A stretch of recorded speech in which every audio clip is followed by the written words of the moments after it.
How's it going, everybody? Hello, and welcome to the Adventure Archive. Happy winter solstice. My name is Matt. I'll be your dungeon master this evening as we set sail on a one-shot up a river fjord in the Northlands, far to the north of where we typically adventure in the Dark Kingdoms, all of which is set in Kobold Press's published setting of Midgard. You may notice some differences in the races, specifically Trollkin. If you have any questions, just drop them in chat. We'll answer them for you. I earned the privilege of creating a DMing tonight by dying the most times during the Adventure Archive's foray into Source of Victory's Tomb of Mercy back in August. Those of you interested in death crawled dungeons, please check out Ryan slaughtering me many times on our YouTube channel. For those of you unfamiliar with Midgard setting, let's go ahead and slap this on. There we go. Here is a description of the Trollkin race from the Midgard Worldbook. In the oldest dialect of Northern tongue, troll means something hard to put an end to, a phrasing that sums up most people's view of Trollkin. Combining the strength of giants with the arcane might of the darker fae, they are strong in body and mind, warriors and raiders with a long history of taking what they want from the Northlands and the wilder portions of the Dark Kingdoms. They brandish power over spirits and have a deep understanding of the roads between worlds. And their warriors are known for ferocity, courage, and persistence. With me tonight, our crew of 4 PC Trollkin consists of Jess as Cap, the captain, a Trollkin rune fighter. Janelle as Sully, right, Janelle? Suli, the first mate, a Trollkin storm sorcerer. We've got Eric as the harpoonist, a Trollkin hunting cleric. And finally, Jason as the cook, a Trollkin swashbuckling rogue. Finally, we have a special treat for you tonight with Ryan playing an elderly Trollkin NPC named Iwart, whom our crew intends to transport upriver to the Great Moss Hall. We hope you enjoy his crotchety old man voice as much as we do.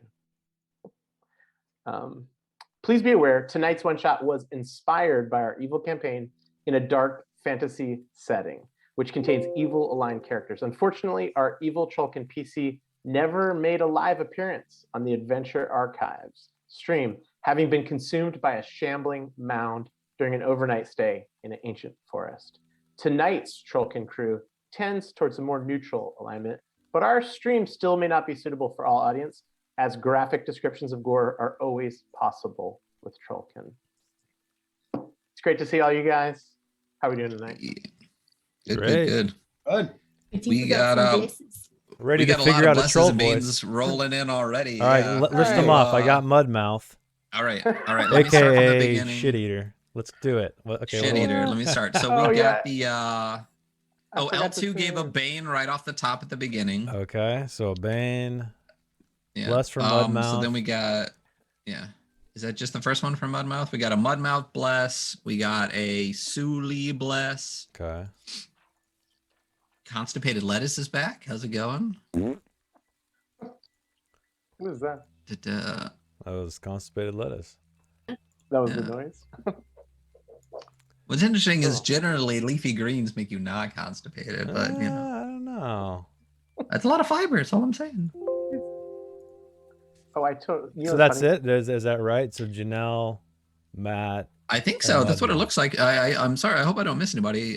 We got Mudmouth and Janelle, and then the Bane for L2. Yeah, that should be it for now.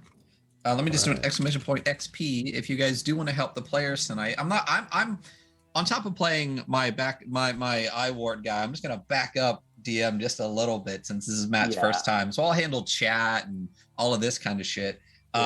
If you do want, we are not doing shields tonight, so you shouldn't see that down there, but you can bless and bane the characters. And then we're going to work just like Dark Kingdoms and Mycelium Madness. So you can see that Mudmouth and Suli already has one, and Matt has his bane as well. I'll be surprised if he uses any. And then, yes, don't forget to contribute to Gamma World, We have Oh, that community shit. challenge. Yeah. I have set up a timer on that like 3 times, and Cloudbot will not put a recurring timer, so it'll keep reminding people. But we are more than 75% of the way to seeing Eric run a Gamma World 4E game. And prior to that happening, Hunter and I are going to bring him onto the weekly scroll, and we're going to go through Gamma World, so you guys can get like a mini or like pre-session 0-ish thing on stream before we run that one shot. And it looks like we are at 80%. So Nice. And Ryan, do you want to mention tonight we are going to be giving away a copy of Jason's book, Forged of Ice and Blood. Oh yeah, I got 4 copies behind me. Nice. One, lucky TAA viewers can learn more about a troll named Scribe Eater, who was briefly mentioned in our opening scene tonight. And I will say, like, I love this book, and I'm just gonna, for 1 minute, kind of say, like, tonight has been inspired totally by Ryan's campaign in the Dark Kingdoms. We're just going a little bit north. Eric's first character, Trollkin, was so cool. And Tongue taker. in the book, just talked. It had one little throwaway line where a troll hires a little man to send people on missions. Okay, let's get going. It should have started. Yeah, let me go ahead and bring this up.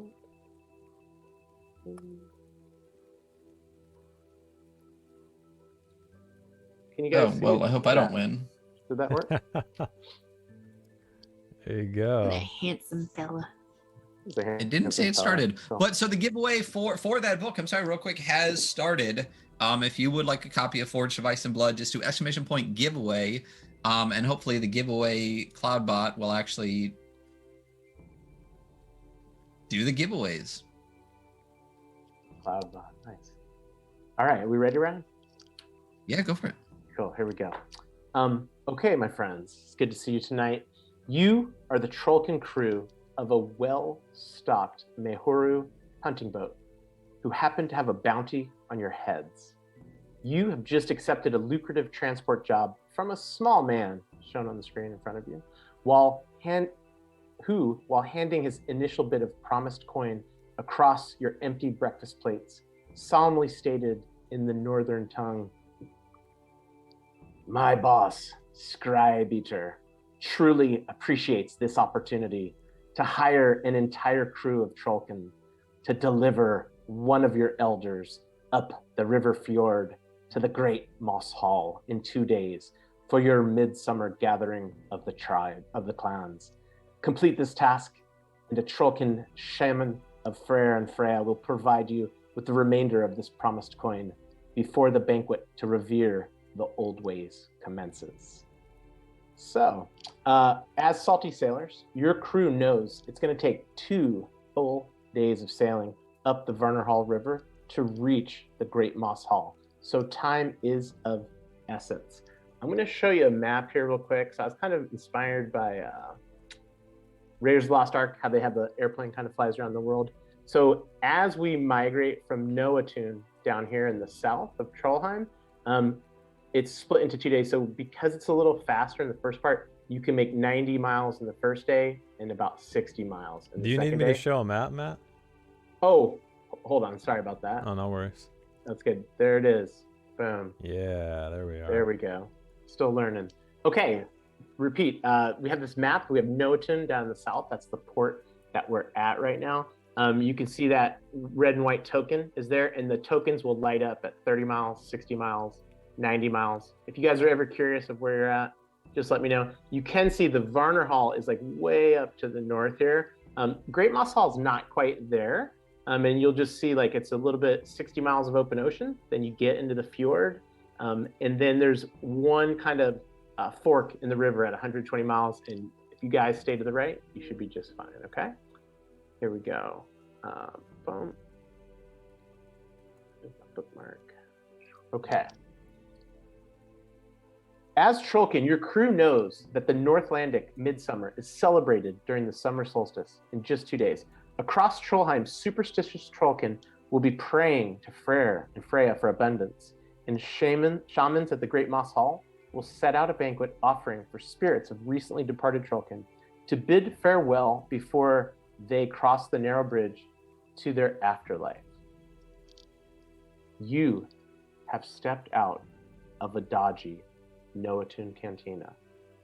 You suspect it's dawn, and out onto the foggy wharf where thick, salt air replaces the scent of the fried cod you were offered for breakfast. Please, at this time, let me know if any of your characters wash down your breakfast with some of the cantina's hagshot, a Northlandic ale with a bitter, salty taste that smells like rotting seaweed and lemons. The proprietor claimed to you that the ale's citrus is supposed to help prevent scurvy. 100%. Yeah. Probably had 2 glasses. No, Oh, nice. I'm all over that. Pints. Heck yeah. Nice. Yeah. Now we have to roll Constitution saving throws. Is that what you're getting at? No. It is delicious. You just enjoyed a little bit of beer with your breakfast. And I think if you enjoy the taste of rotting seaweed, this is the brew for you. You know that this you know that this port is surrounded by an enchanted stone seawall that calms the water and the weather within. But your instincts fully recognize that to the southwest, skies appear dark and brooding, while a small patch of blue peeks out through the rapidly disappearing fog in the northeasterly direction, where a half day's worth of open ocean sailing lays between you and the mouth of the Varnerhall River Fjord. As the small man in the cantina promised, a hunched, elderly Trollkin is standing about 50 feet down the dock from you, near your Mehoro hunting boat, which is still tied up at the end of the pier, where you hear a few seagulls begin to squawk. Before approaching the elderly Trollkin, why don't you all take a moment to describe yourself? Tonight, the crew is going to follow chain of command, meaning that the captain goes first mate second, harpoonist third, cook fourth, for anything that's outside of combat. If that's cool. That means captain go first. Jess, please tell us about your character. I am the captain. I also happen to be the aunt of Suli. That's how you say it, right? I should. You should know. You're, Yeah. I was there when she was born. Call me Sully when you're pissed. Sully, Yeah. yeah. So nepotism at work here, right? Oh yeah, 1000%. I'm a Skaldholm sailor, and I'm pretty tough and straight-laced. That's why I didn't have the ale, because I take this job very seriously. And my crew is I have to lead by example, and if I make wrong step, they could all die. So I have to be responsible. Yeah, that's it. What do people see? Because I know they're just limited to that little picture, Jess. What do people see when they see you? I'm tall. I'm about 6'2", 185 pounds. About 30, if This you know one, what a right? 30-year-old Trollkin looks like. I'm greenish with piercing hazel eyes and thick black hair, but it's kind of shaved on the sides with like a Nordic looking like braid on top. Nice. I love it. Cool. Following the chain of command, first mate. Hi, I'm Sully. I'm a little bit rambunctious. I try to make friends with everybody, especially the crew. Got to keep them on my side to prove that I'm doing a good job, even though I may or may not, depending. I'm decent with a boat. I've grown up around boats, so I know how to pull things and row and stuff, but I'm still learning the ropes necessarily. I might have gotten in trouble with my parents and they shipped me off to hang out with my Aunt Cap. Cap. Yes, ma'am. She's tall, lanky. She's got a little bit more of a blue tint to her skin. She carries around a little rod with her everywhere that has a little pearl embedded in one end. She never lets that get out of touch. She also has half of her head shaved, although the way that she has her hair braided, she makes it so that she can put the rod in the hair instead of having anything like on her body. So you just stick it in if she's not using it at the moment. And you can typically find her with at least one animal, like either at her side, on her shoulder, or plodding next to her. She always seems to have an animal with her. And if I get to keep the roll that I just rolled, it's an owl right now, sitting on my shoulder. Okay. It's a nice, fluffy, snowy owl. I love it. Just scratching under. Very cool. Thank you so much, First Mate. Next in the chain of command, our cleric, the harpoonist. So the harpoonist, Trollkin, about 6'3", 250, big, rather swarthy. Everybody calls him Mudmouth because he kind of he mumbles a little bit, but he also is kind of constantly drooling, but it's like a dark drool, almost brackish. So it's always just dirty around his mouth.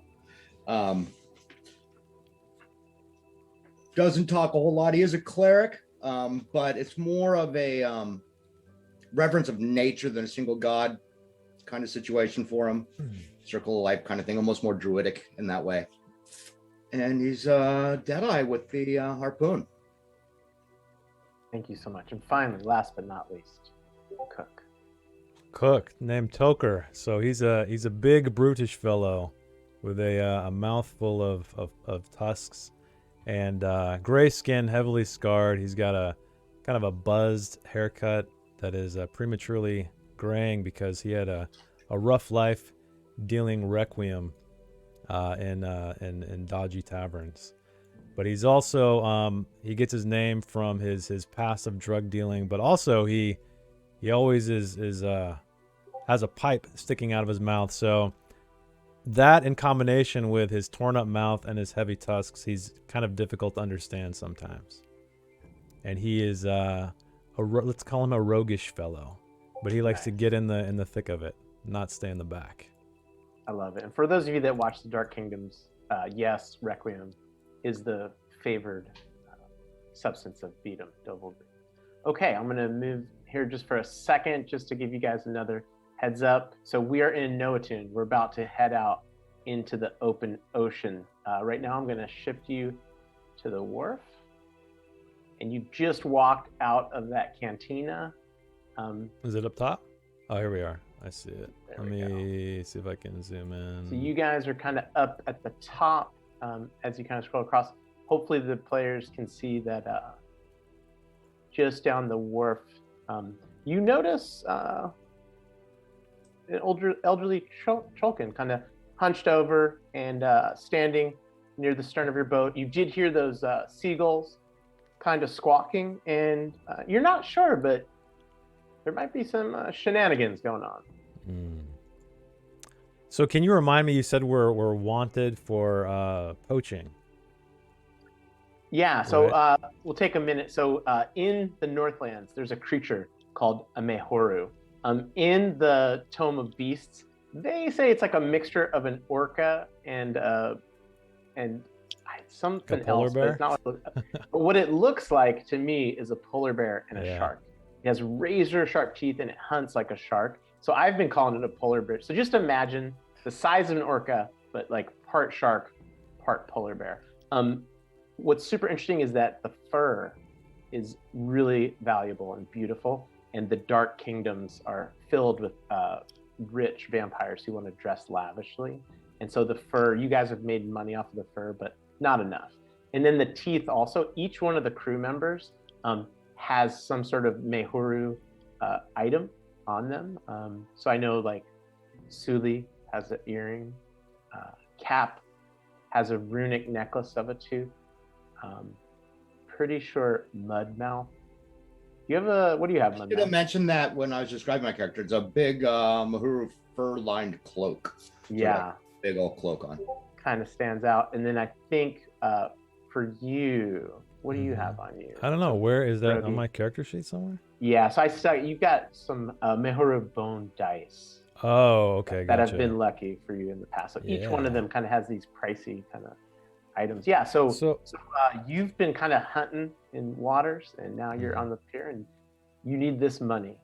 Oh, Well, you can this as well right here. The oh yeah. the thing I'm sorry. everyone's. I'm trying to look at. So yeah, on our screens there, where the blesses and banes are, those are actually the skulls of Mehuru. So yeah. And Oh, actually, you didn't tell me what? it was a skull. I just made it like the. Let me. Yeah, it's just the the head. head. It's okay. So I'll go ahead and throw up for everybody to be able to see. This is breaching Mehuru. Here we go. Let me zoom in. Can There you we guys- That's go. definitely a polar bear and a shark. Yeah. Right. That's It's literally a definitely polar our- bear face.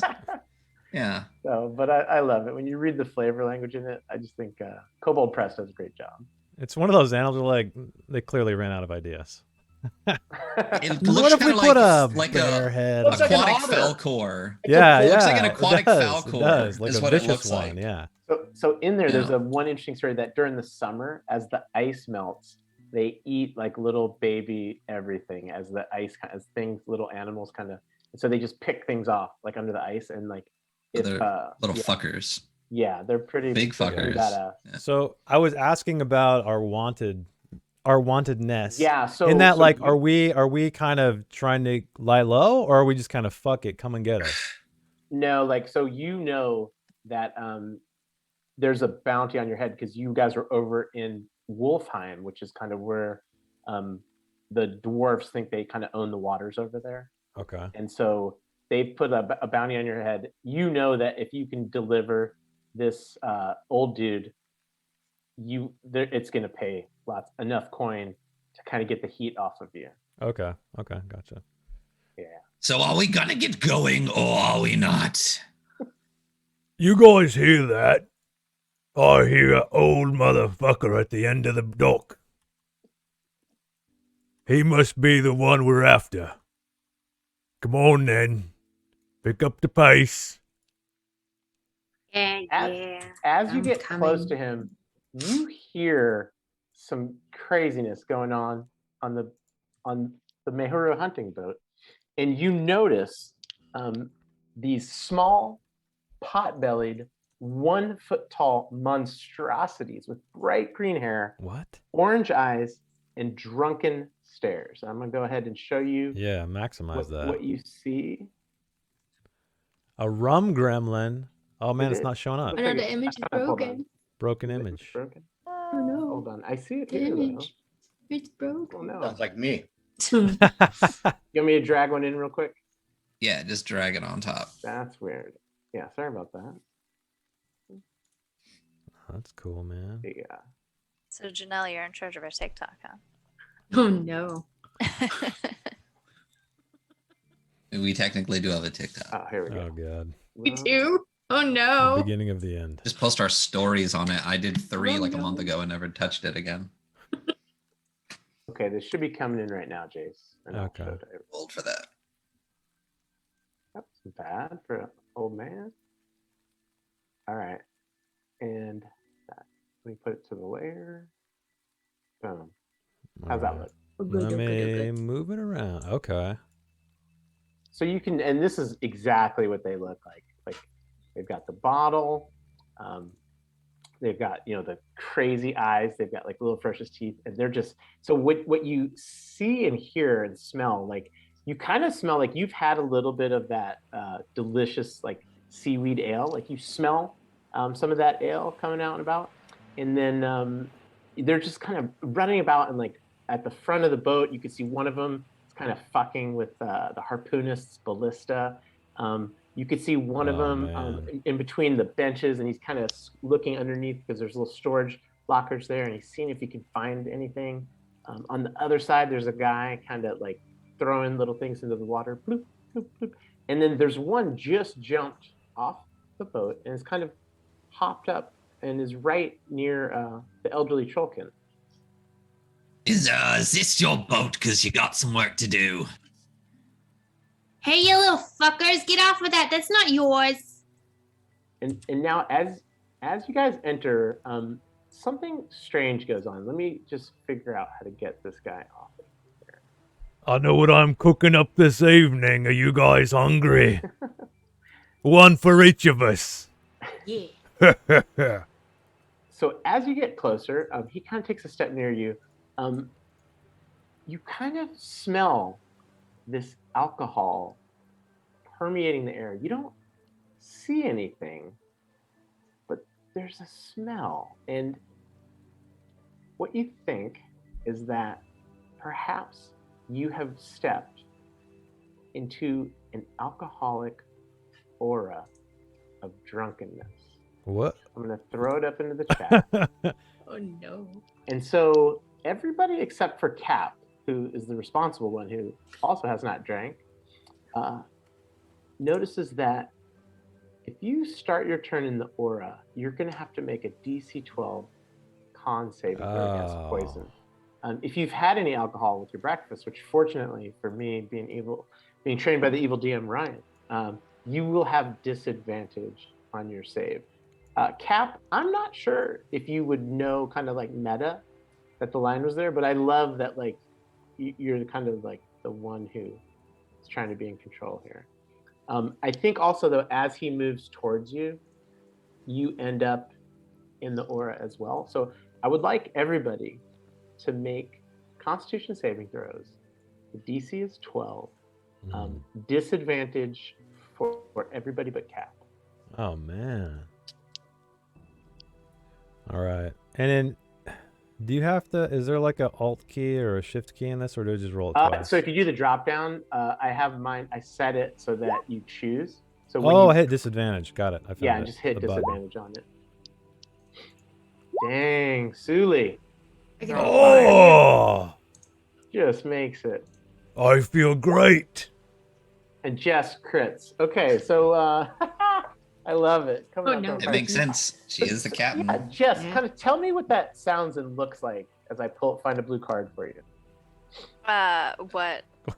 Yeah, So, what like, sounds and looks you like? you must have noticed something going on with these guys and the booze, and like how you like the aura came over you. Like how, like what did you know that kind of helped you be so strong? I mean, I guess because I don't drink, I'm very sensitive to it. So as he came forward, I caught a whiff of it and stepped back, and then told everybody, "I step away." I love it. So I'm going to give you a card called the Fortuitous Circumstance, Jess. So if you want to go ahead and write this down. It's not limited to it, but like what you can do is like when you come to a moment in the RP where you might want like some sort of lucky happenstance to occur, you just let me know. And it could have, it could help you throughout the rest of the day, okay? So it's a fortuitous circumstance. And I think you've seen Eric probably use those before, I bet. Yeah. Cool. All right, so I think, are you guys still yelling at the rum gremlins? Like they're not interested in talking. Like the one kind of comes over, he looks like he's kind of scouting out the elderly Trollkin to see if like there's anything he can pilfer off of him. The one over here on the boat kind of runs up onto the stern. One thing you'll notice on your hunting boat is that on the back end, the stern of the boat, there's actually a captain's cabin. So he's up on top of the cabin, and there's kind of 2 levels to it, okay? The rest of it is just one. So do we know what these things are? Or are they just like common vermin or what? Yeah, so rum gremlins, normally they're not this bold, and like down in Noaton, like you've seen them kind of more up in the fjords where like the Fey energy is a little more powerful. But you think that because it's the summer solstice and kind of that bridge between worlds is kind of narrowing a little bit, that they've migrated south. So to you, like you've heard of them before, you may have seen them. You've never been this close to them before. Okay. What? So everybody that failed is now like drunk. So yeah. So what happens for Mud Mouth? It took me a while to get used to that. Mud Mouth, for you, we're gonna have some ability checks coming up in the next phase of this that you will have disadvantage because you'll essentially be intoxicated. Awesome. He's like, I know exactly what that's It's like. like it's like if you can imagine that, Eric. I don't know. I know. Yeah, there it is. Oh, he brought his horn Drinks tankard. from horn. Nice. So these guys, this guy kind of runs like right back. Like you guys have like a little 5-foot gangplank right here. He kind of runs away from you. He sees how big you are, and he just kind of skitters kind of across the bottom of the sailing here. And it looks like he's kind of like trying to maybe tear the sails up a little What? bit. I'm gonna run. I'm running over there. Are you? And can I see the one on top of the cabin? You can. You sure can. And why don't we just go ahead, since it looks like you're about to get into it, let's go ahead and let me pull up the initiative tracker. Oh man, it's already beginning.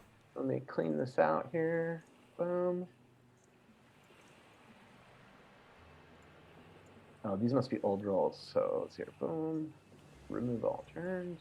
Clear list. There we go. Okay.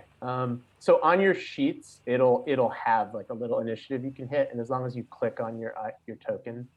Oh, click on the token first. Okay. Yeah, it should slip right in there. So let me open it back up. Oh, I accidentally clicked it twice, so It's okay. It read it. 24. I got the last one. And so it's right up on the top in the middle, you guys. Just click on the word initiative.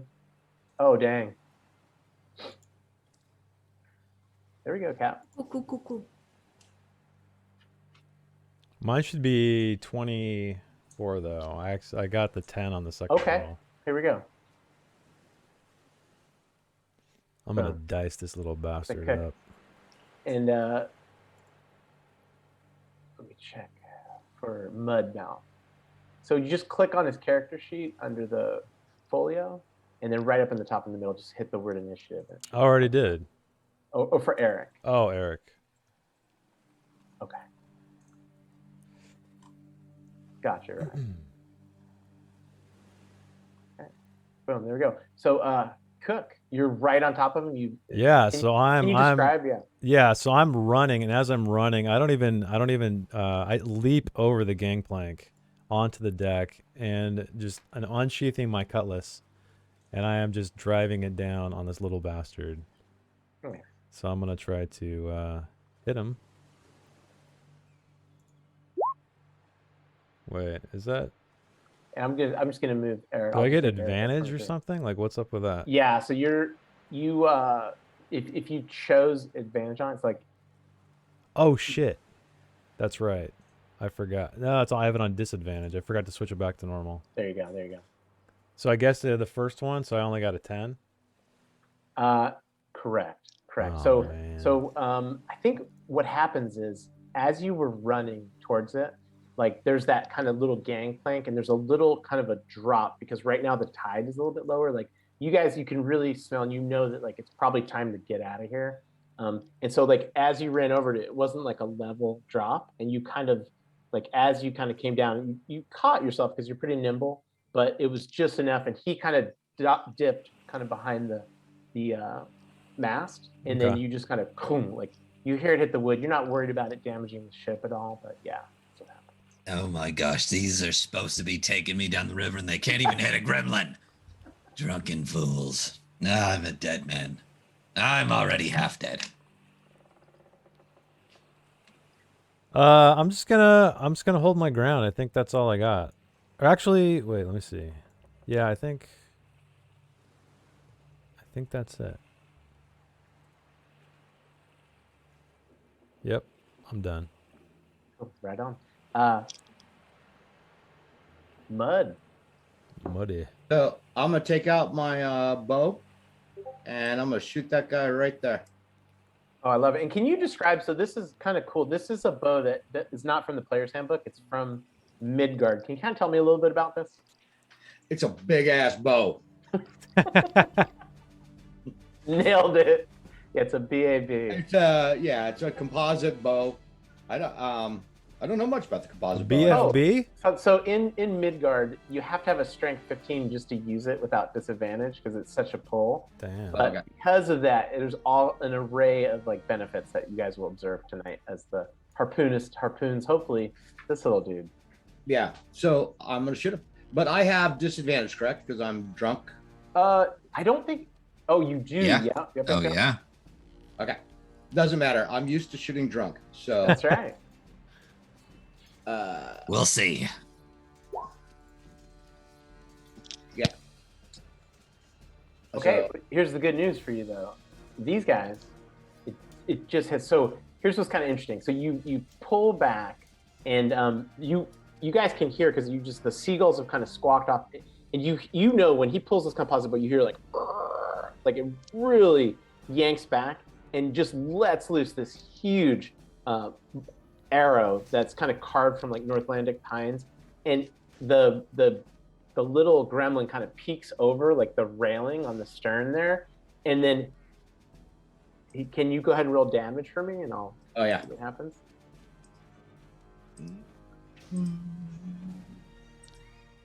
It just click if you just click composite bow, it'll just do it like the word, just like in D&D Beyond. Oh, gotcha. Boom, 10, and then so this hits this guy, and he like it just kind of stabs into like his shoulder like really deep, and he just falls backwards. So you kind of see him like disappear like flat, and he goes prone up there on the deck. Okay. So wait, I want to move too. Yeah, what are you gonna do? I want to run up and jump up on top. Ooh, Right on. Nice.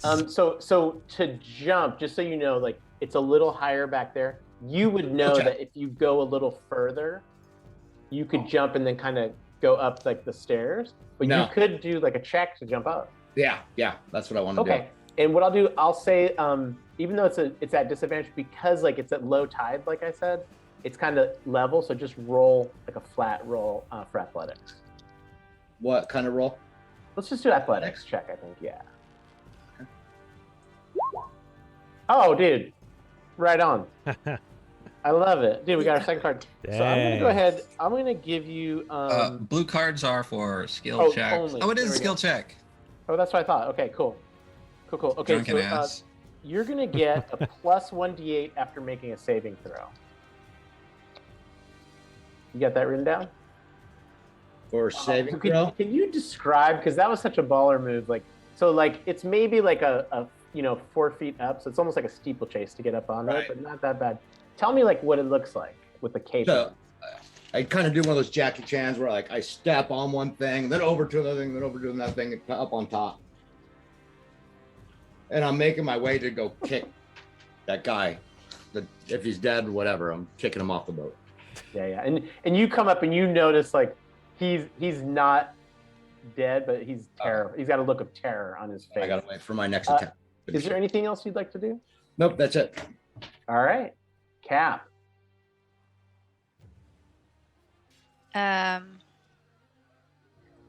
Okay, let's see. I'm gonna step forward.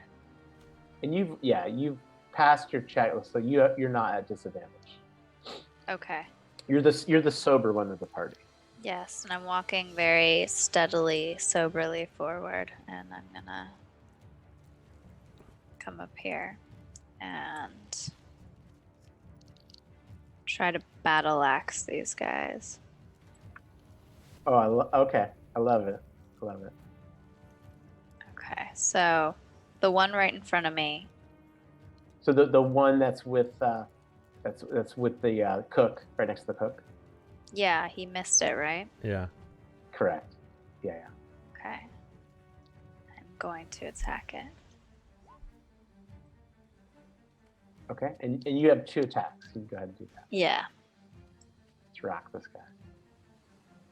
Did I hit it?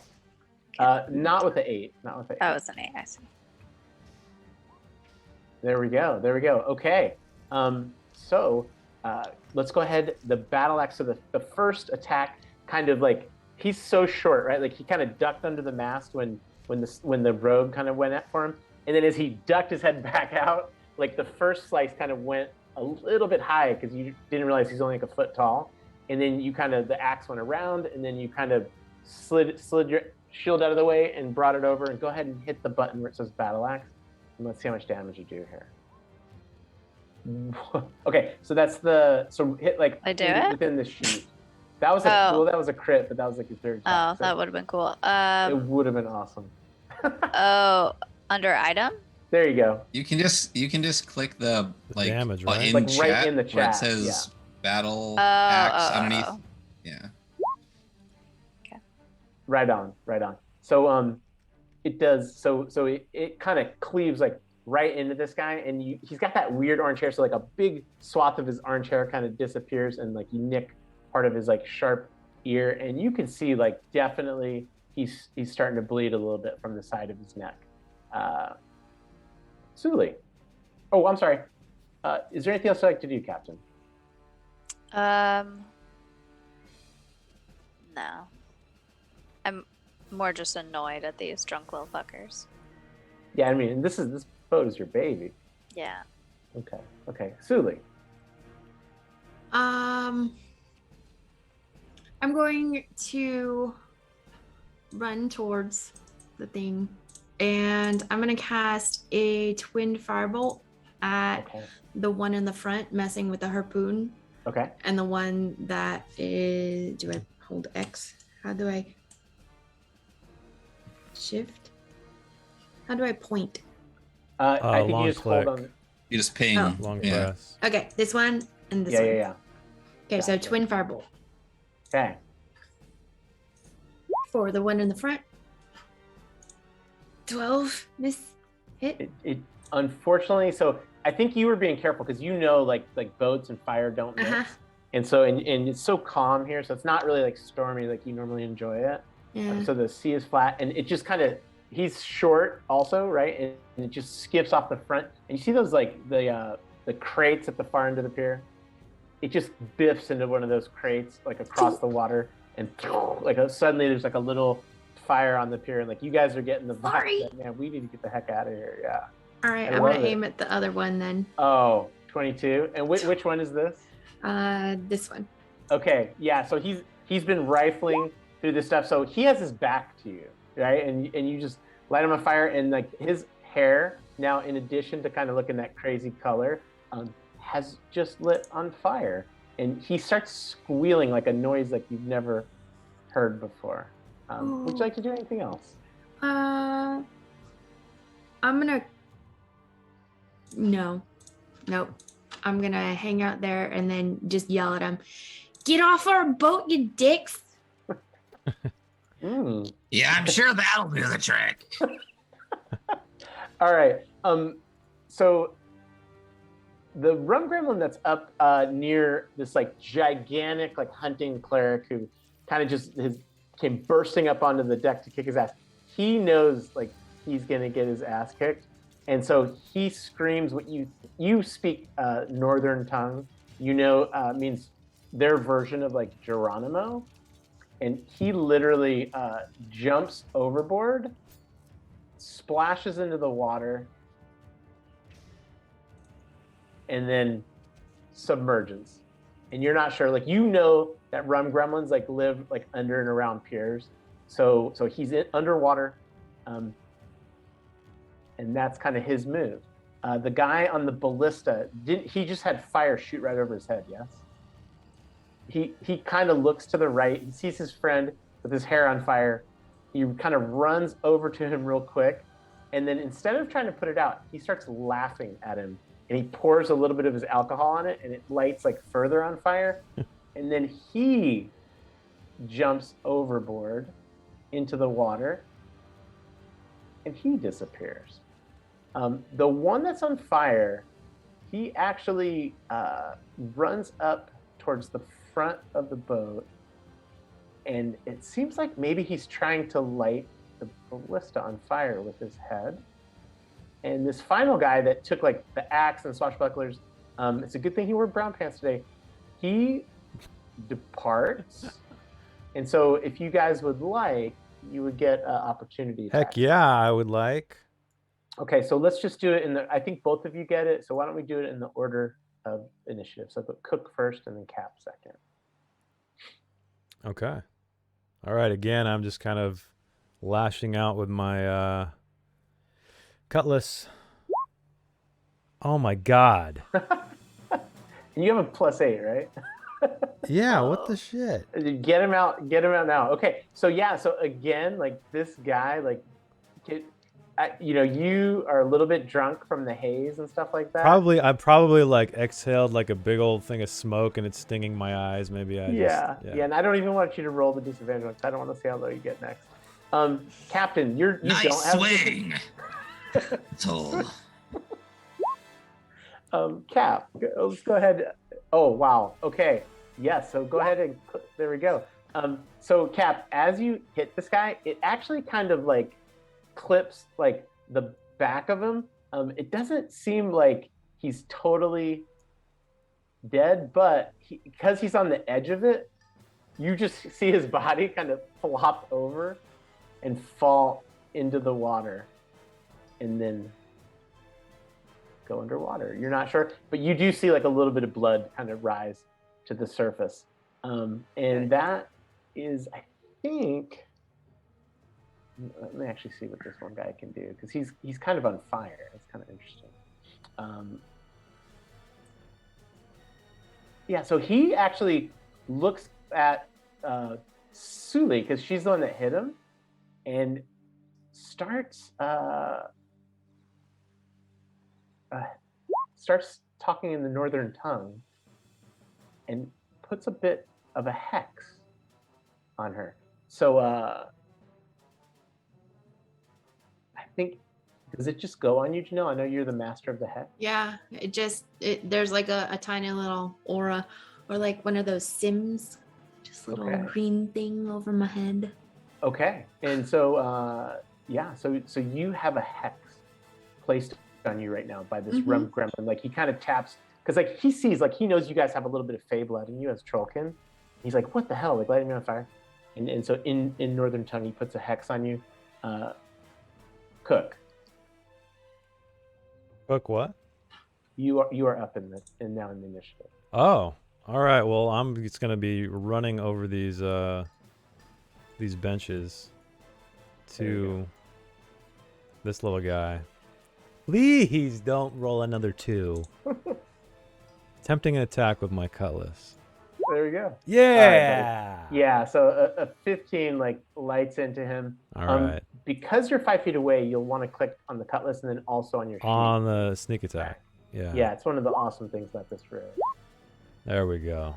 Boom. Oh my goodness gracious. Okay. So all of my rage of missing the last 2 guys has been pent up into this attack. Yeah, and so how do you do this?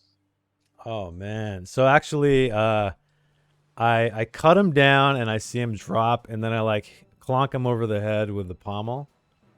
Okay. And then I throw him up into the air and then skewer him. And then I turn around.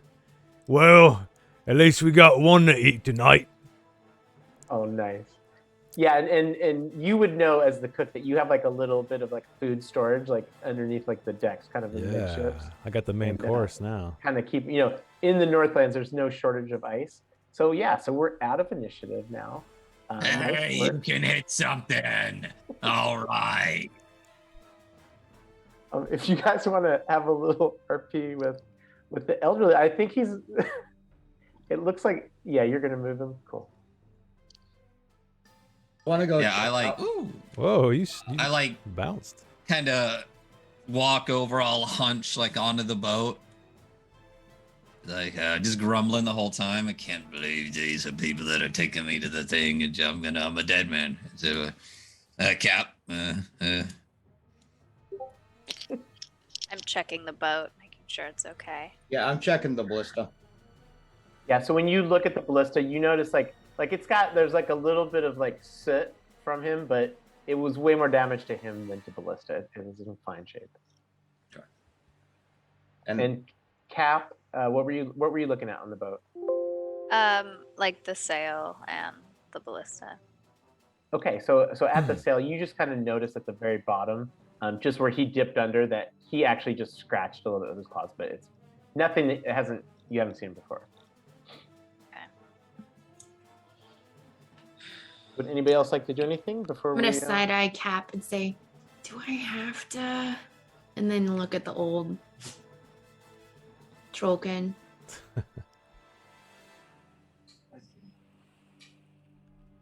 She kind of slumps a little bit and she walks over to the Trilkin. She's like, "Where's your bags?"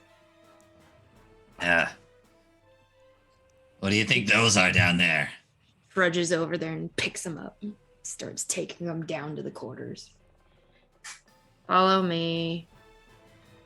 What? I don't know what Trollkin bags look like. I don't even know either. Trollkin bags. Human Like flesh or Birkin, something. but not. Yeah, they're just it's like, you know, just animal hide or something, undetermined hide of something. Okay, so you guys notice also, like, as you're checking out the ship and like that, Cap, you also notice like the fog is really starting to kind of clear now up to the northeast, kind of like in the direction that you know you have to be headed. Would you guys like to do anything before you? Yes. Go ahead.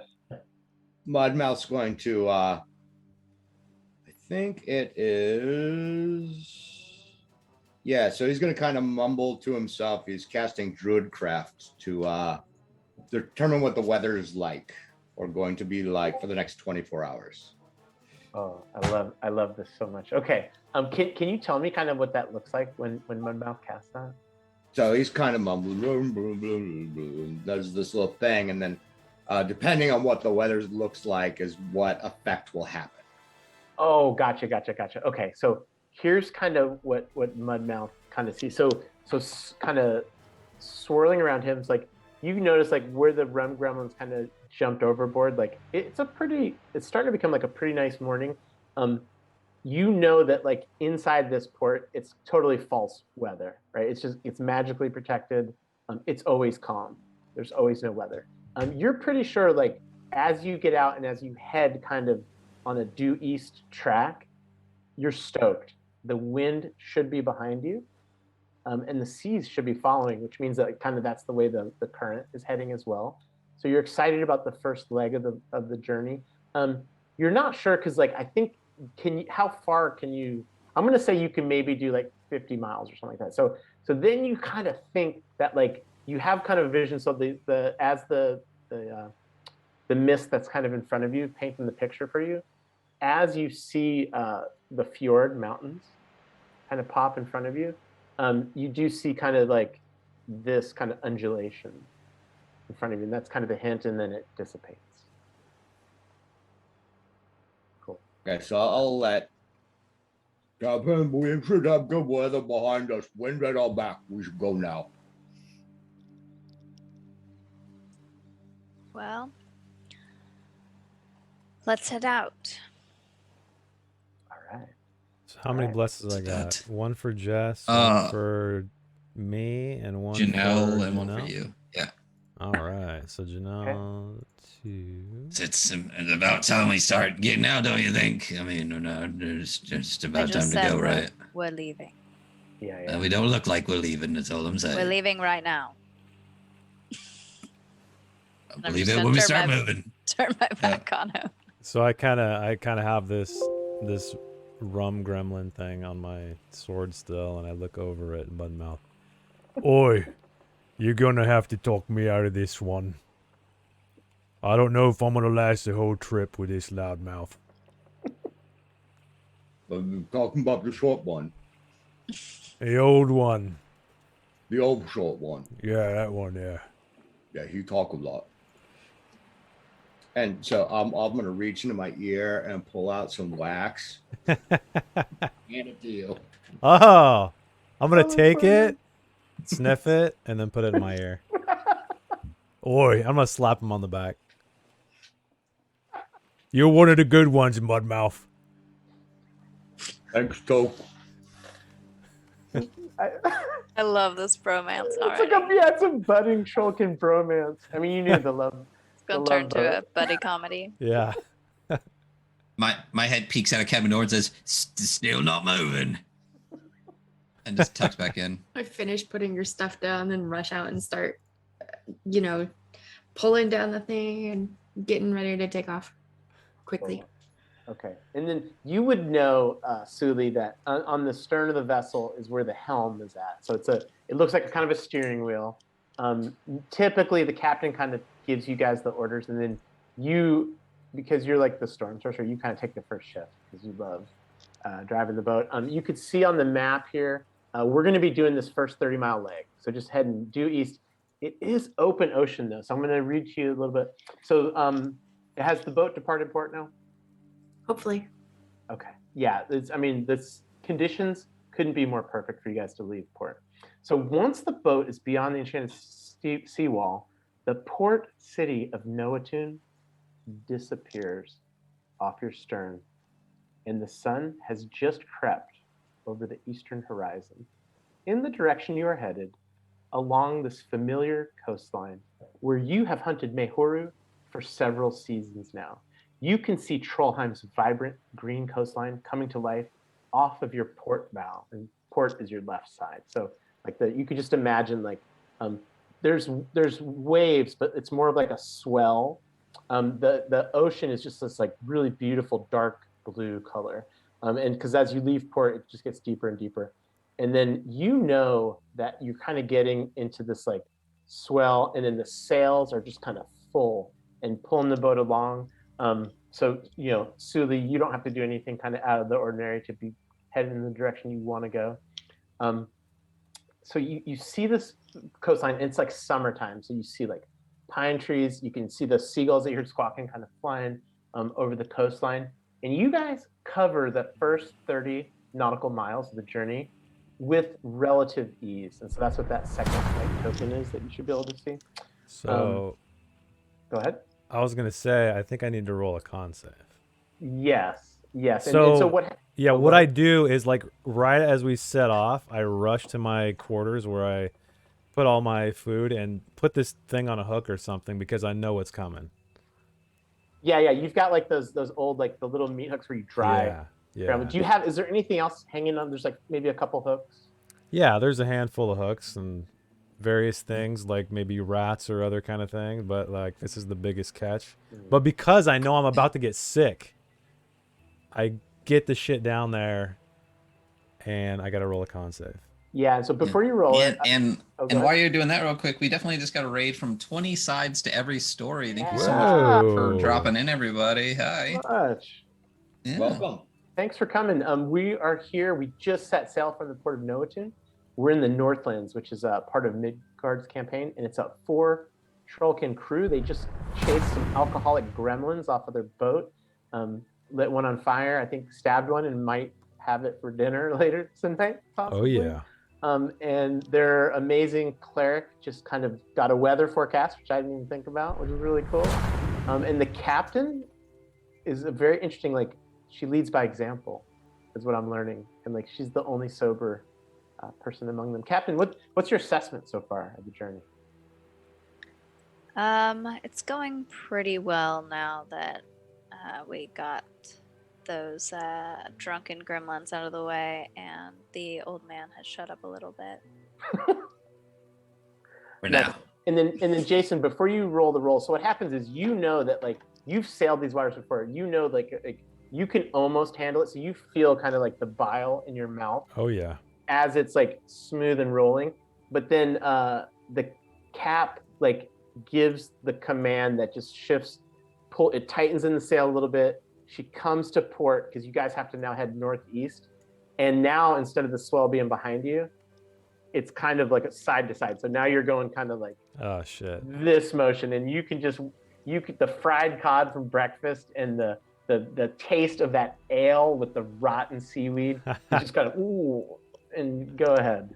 All right, here we go. Let's see what happens. I love this. I love this trait or whatever it is. Disadvantage too because it's disadvantage because you drank. You guys are still drunk. Oh no! From the aura, everybody but Cap. Oh no, I saved.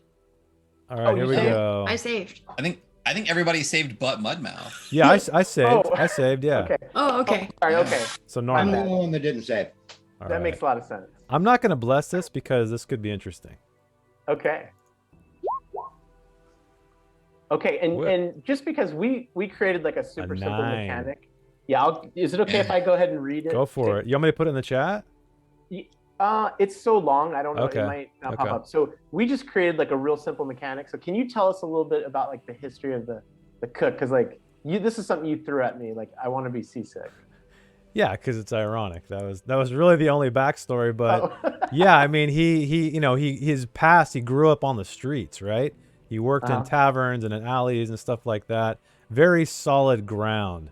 But he hooked up with these, guys just to get away and like also, I don't know, change of pace, I guess. And so he just kind of, and he's a bit of a gambler. So kind of the prospect, I think, of him, not getting sick is somewhat enticing. I love it. So and just for the new people that just came into the chat, Jason wrote a book that is part of 1/3 of what is inspired tonight's game called Forged of Ice and Blood. There's a giveaway going on, so please get yourself a copy. You can read it in one quick sitting. It's awesome. Okay, so you rolled a 9. I did. So when I read the chart here, like good news, you didn't roll a nat 1, so you're not incapacitated. Bad news, didn't roll a nat 20, so you actually don't get advantage, which would have been pretty cool. But you cannot control the need to puke overboard. So I'm pretty sure like the rest of the crew, if they're looking at you, they're seeing like fried cod go for a swim. Yeah. Do I got to roll a 1d4 to figure out how long? You're going to figure out how long. Yeah. So you're going to roll a 1d4. All right. It's the number of hours that you'll have disadvantage 2 on hours. ability checks. 2 hours. Okay.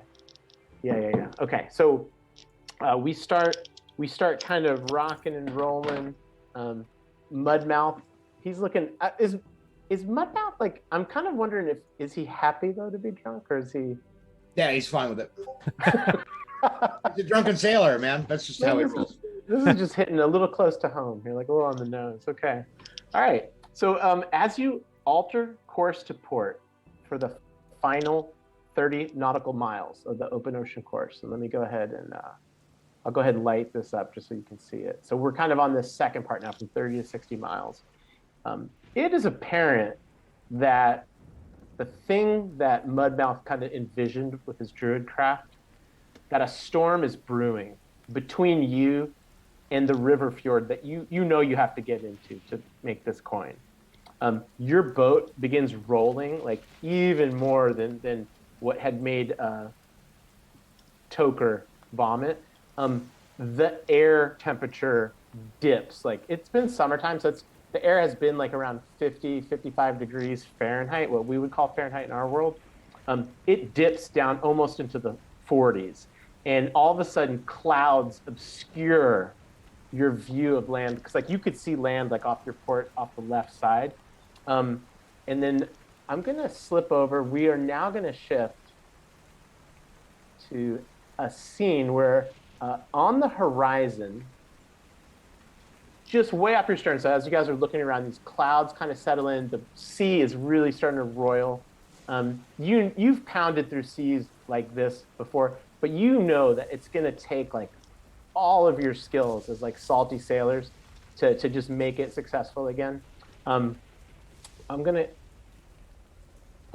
bring this over here. We're gonna have what I'm calling a stormy seas skill challenge. Okay. So the seas whip up. The boat that's in the picture, you don't see it close to you guys, but you saw like a longboat. It's a type of a longboat that is typical around these areas, and kind of like way off on the horizon, like off your stern, like back to the west. You saw kind of a longboat's kind of red and white sails just kind of peek over the horizon, which you know is about 15 miles. And then they must have decided that the storm was just not worth it. Like they knew it was cranking up, peeled off, okay? So we're gonna take this Stormy Seas skill challenge and we're gonna divide it into rounds. Each round will result in a single success or failure. And we've done this in Dark Kingdoms before.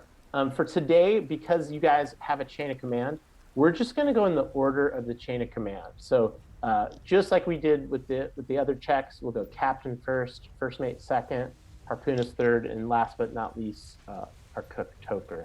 Okay. The difficulty, much like we do in the Dark Kingdoms, it'll be a 15 to pass. And then if you would like to give one of your crewmates advantage, you can choose to roll a DC 18. And then if you pass, the next person in the chain of command will get advantage. Does that still make sense to you guys? Yeah.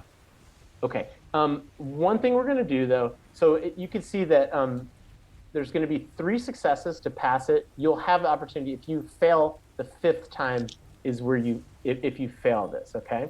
Now here's what's kind of interesting. Because it's within that 2 hours for both of you guys, both Mudmouth and Toker, I believe, have disadvantage on ability checks. Is that correct? That is very correct. Yeah, I have disadvantage. Yeah. How long have we been at sea now? You're at like that. You wish you could have made it. You probably could have made it to the fjord like at the end of this, but like you're Unless it's like, been 2 hours. Has it been 2 hours? Then I'm good. Yeah, I think you guys are not good. Okay. Damn it. Okay. All right. Had to try. Because the drunkenness only lasts an hour.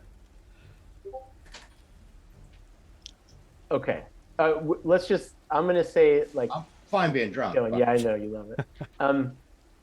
Okay, so what you're gonna do is you're gonna describe what you want to do, and so you just say like, what I want to do is this. You're gonna describe the action you'll try, and then you'll tell me I would like to try a skill check to succeed. If you're particularly clever, which I know you guys always are, you could earn inspiration. One thing is that once an ability check is tried, a skill, then that is kind of off the board for the whole crew. Does that make sense? Yeah. So if one person chooses, somehow you're going to be persuasive and you choose persuasion, then no one else can do it. And we're just trying to get the boat like.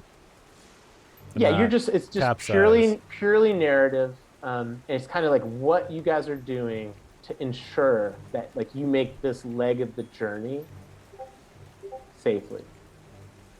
Okay. And so I'm gonna, first step will be the captain. Yeah. And I'll go ahead, I'll pull your token up, Cap, just so that we know who's like up, and I'll kind of just put you right here. Okay. So I'll make up like a scenario, right? Yeah, do you remember when we did that overland travel, Jess? Yeah. Yeah, it's just like that, but we're on the water now. Okay. So I think so what's gonna happen is I know nothing about boats, but I'm gonna kind of make this up. And you can ask me questions too. Like I've been on boats, so. Oh yeah. Forgot about that. Navy man, right? Coast Guard. Coast Guard, sorry. Yeah. Way more deadly. So there is a swell coming at us. Okay. And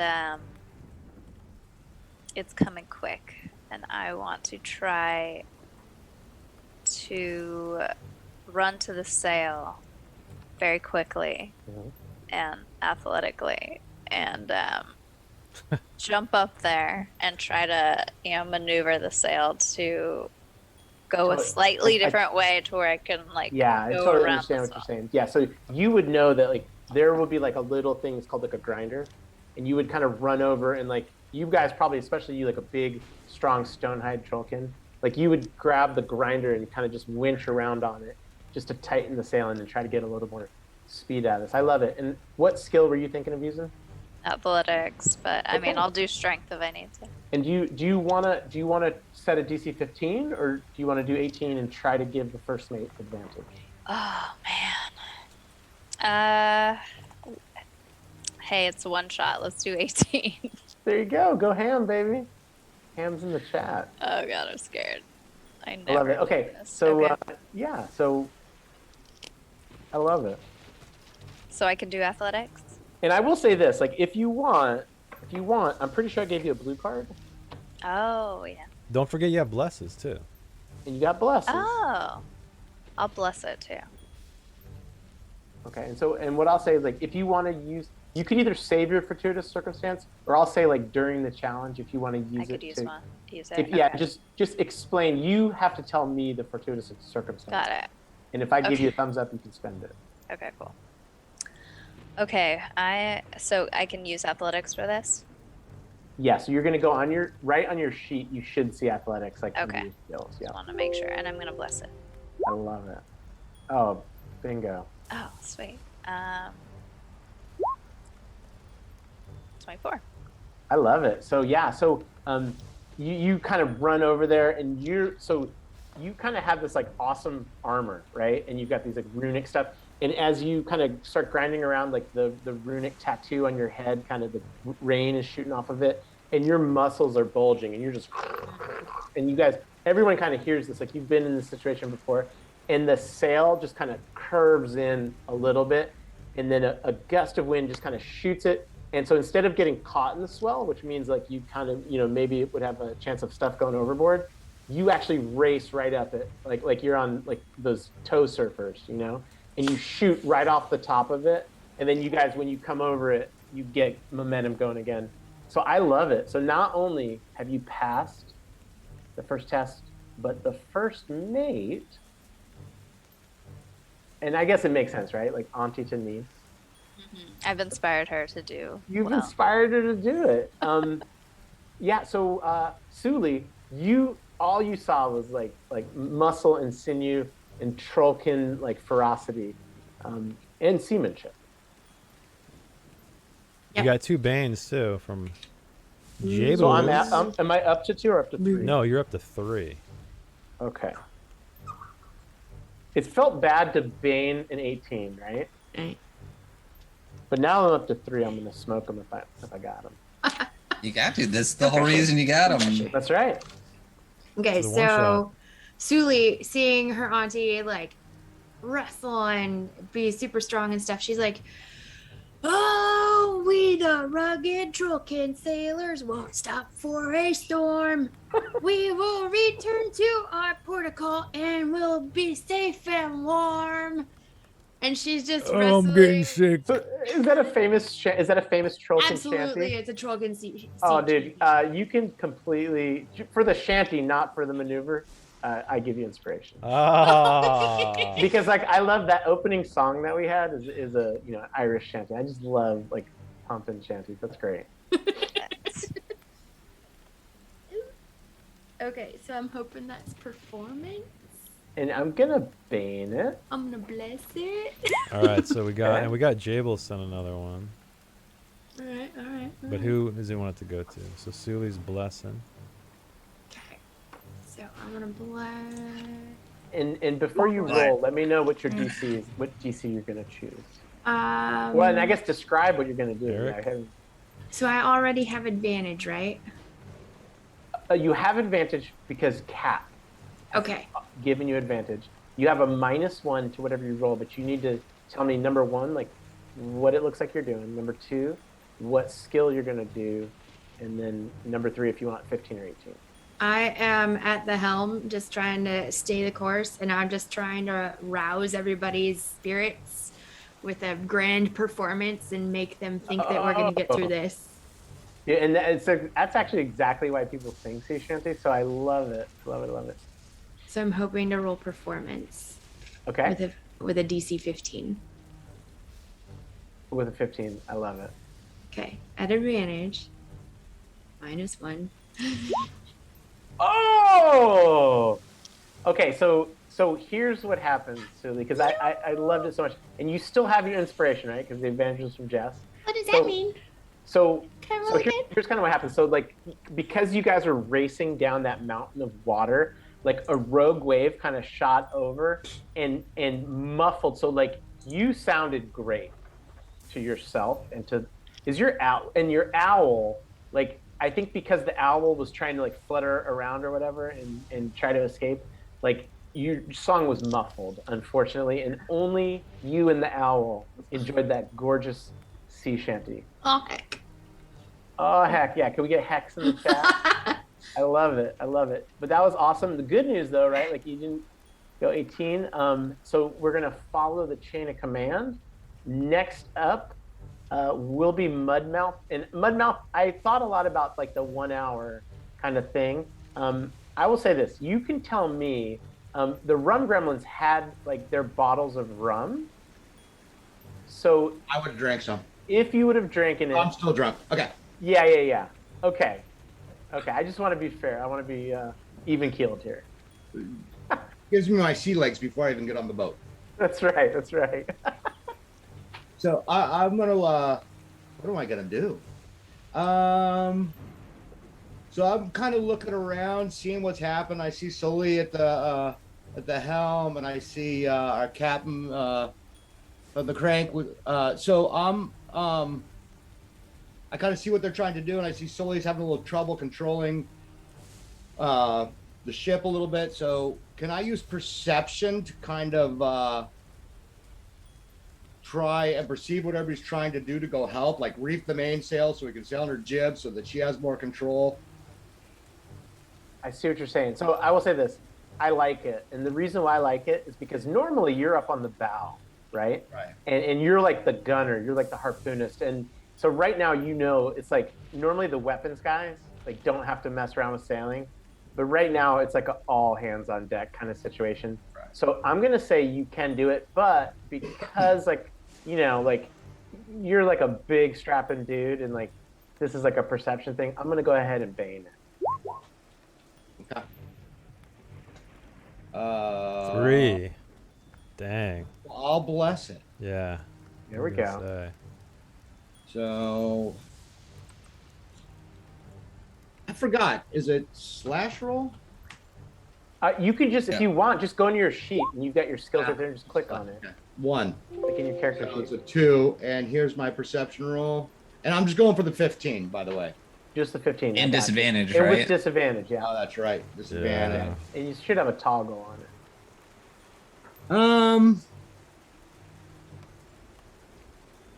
You'll have a -2 to the lowest score. Yep. There we go. I'm gonna roll good. Oh my God! Is that a nat 1? It's a nat 1. Does that matter, Ryan? I'm still new to this DM. I mean, it depends what you want to do, and it's not part of the rules. And nat 1 is 2 fails, but it's definitely a fail. I'm gonna say nat 1 is Freyr and Freya, like the goddesses of this, like respecting his game on drinking the booze, and so I'm not gonna punish him anymore. I feel like. I mean, there's no. I do have a whole deck with red cards in it. Is all I'm saying.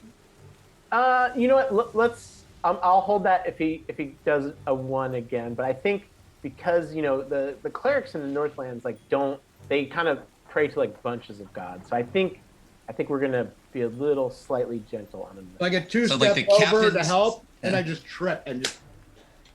Oh, so yeah. What? Go ahead and tell me what happens when you're trying to proceed. So I think I was gonna run over and help reef the mainsail. Okay. So we could sail under jib, but I just like 2 steps in, I just trip.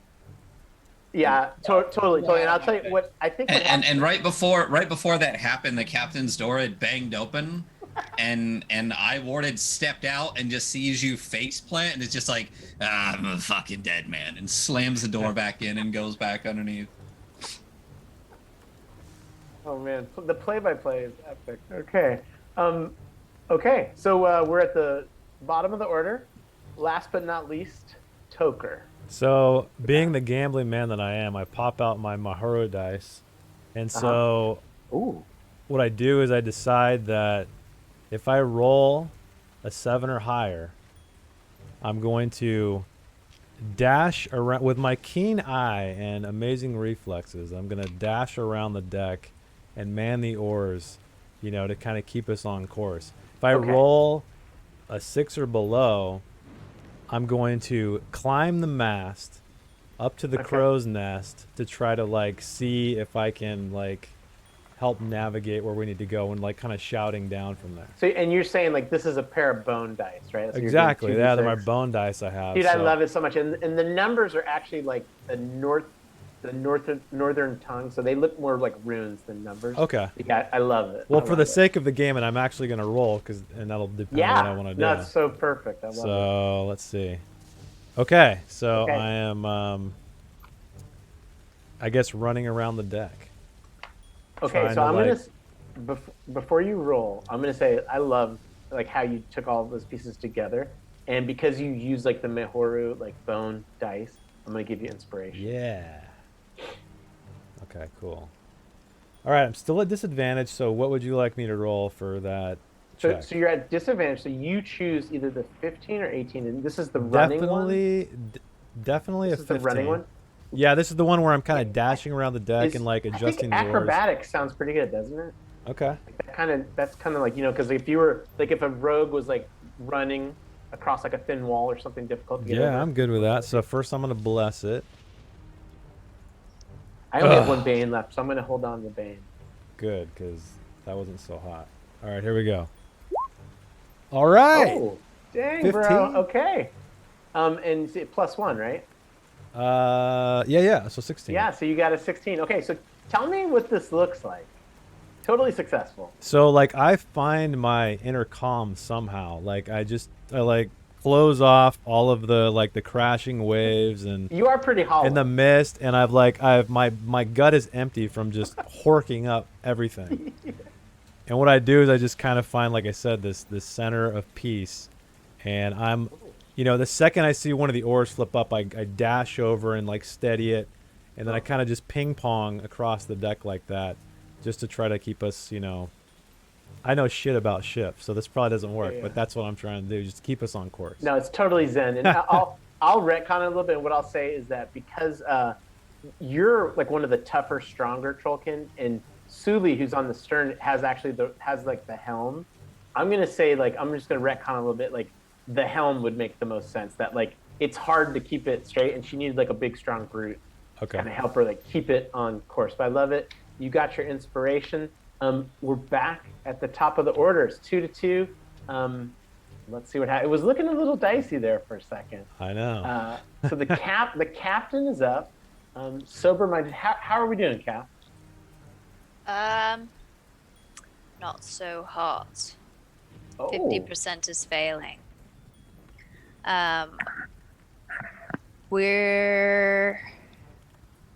Let's see. Things are getting dicey, and I see that we might need more help with something. We need another pair of hands. And I see the old curmudgeon all cozy in the back. And he is like your Bane, isn't he? Eye wart. Yeah. Eye wart. I'm going to. Does he have like a wart for an eye? Like he's got a wart on his eyelid. Oh, just on his eyelid. I was hoping it would be like a eyeball wart. I am going to try to intimidate him. Oh, to do what though? To help out on the boat. I mean, I would definitely be bad at whatever it is, so I would say getting my help is probably disadvantage. No. So I work. Can you describe? I'm literally back against her. Yeah, like I literally am like crutching around elderly, like I shuffle. There's nothing I could do on the boat in the storm that will help you. Yeah, and I think as he does that, he kind of drags. What about his wisdom? Feet. I'm gonna say that you're gonna have. So I'm just gonna set. If you want to do this, Jess, I'll just set it at 18 because I think it's gonna be so hard to do, and I'm gonna Bane it. Does that sound good? Oh my god. Sound fair? So 18 disadvantage. You still got way more crew members to go. So you got disadvantage. Okay, wait. Or a different plan. We got 3 fails left, so you're. You got 3 fails left, so you can. I mean, this is your chance to bully an old man who's trying to get to the most sacred place of your people. I was really looking forward to it, but I think I might change my plan. Nobody's used strength yet, right? You've used strength for athletics. Oh. Okay. Why not just go ham? Go ham here. All right, I'll go ham. Okay, here comes the Bane. Go ahead and roll both. So it's going to be -3 to the lowest roll for an 18. Okay, and then roll Oh, again. you baned it. Can I bless it? You can. Oh, yeah, it's a disadvantage. Yeah, roll one more time. Even if you've got a 4, though, you can't pass. It's not going to matter. Oh, really? Oh, yeah. I just want to see if you. I want to see if you crit fail, only because Ryan, he's stoking my fire. Now you punished him a little bit. Okay. These are not bad rolls. They are not bad rolls, but unfortunately, you were trying to get blood from a stone. Like that dude. That dude is not coming out. Ryan, what did it look like when you slammed the door on her? Maybe. So I guess when she bursts open the door, I'm literally just like bouncing off the walls with my cane and stuff. So she just opens the door and is like, you need to start helping or whatever she does. And I'm just like, what the fuck do you think I can do? And I literally like fall down. I'm like, ow, my hip. Ah. It's always a hip. Are you in like a pair of Trollkin skivvies? Oh no. He's I naked. mean, I didn't like get naked in the captain's bed. Not now. I lose my Earlier below before decks when I came go out the below first decks. time. Yeah. What happens in the cabin stays in I the only have cabin. one sock on and one's in the corner. I mean, what do you want to be happening here? No. Sorry about that, Jess. Okay.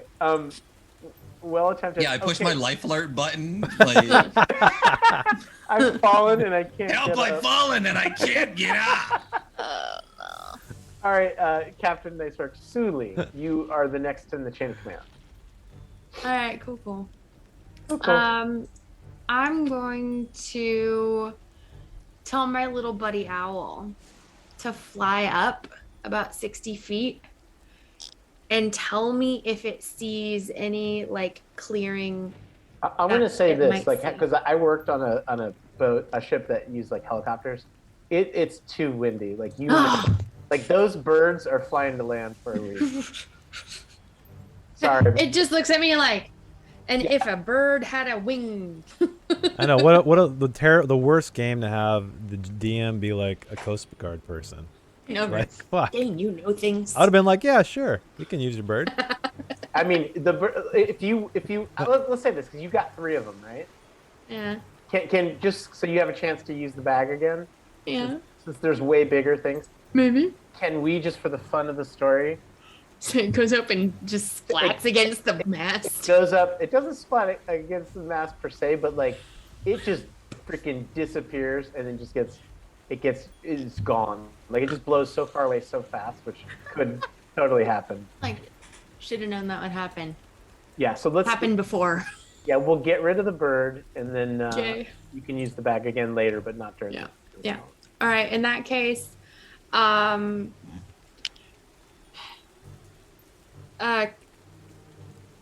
Mudmouth is currently basically the muscle behind the ship, right? Like, The 2 muscular people are the captain and Mudmouth.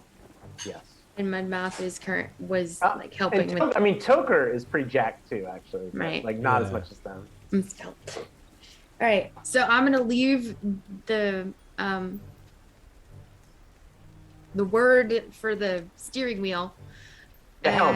The Yeah, helm. I'm gonna leave the helm in his care, and I'm gonna cast Spider Climb on myself, Dude, I love this so much. and then Yeah. just walk up the mast and stand at the top of the mast and hold on and try and like give direction, like from a vantage point. I love it. What's cool, and if I can tell people, so like, I created these characters kind of as a love letter to Trollkin, and Janelle really got into it, and this is one of the spells that she's like, oh, I need this, and I can't believe like I didn't even think of using this. So Janelle, what I'll do for this, so we're gonna do an Arcana check, right? But I do think like you will use a resource, okay? It's like you will spend that spell slot, is that okay? Okay.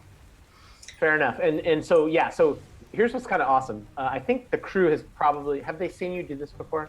Oh yeah.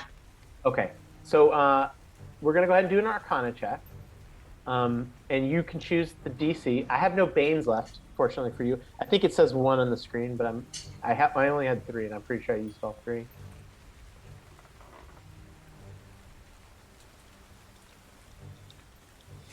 So go ahead and tell me what you want to do. Okay, so DC 15, Okay. and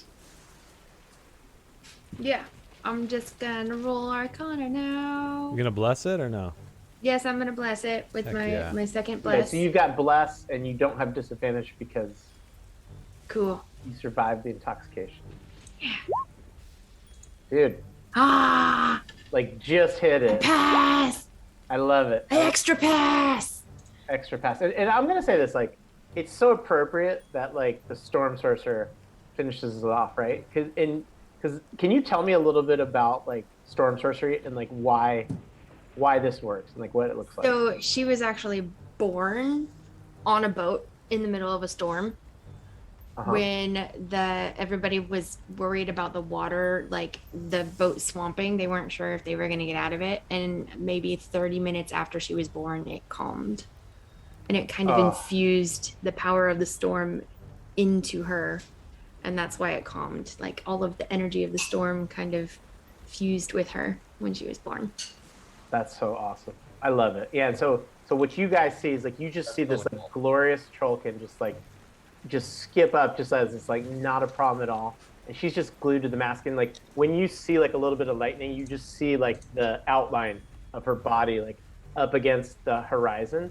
And then almost as if magically, like she had used, as fast as the storm came on. And we know, you guys know, like in Trollheim, that's how the storms kind of come and go during the summer. It's just really fast. The low pressure with the cold moves in, and just as fast as it moves in, it moves out. You guys kind of, the seas kind of calm down, the intoxication goes away, the seasickness goes away. You see in front of you this beautiful, beautiful fjord. And one thing that's really nice is that that you can kind of keep heading up the river.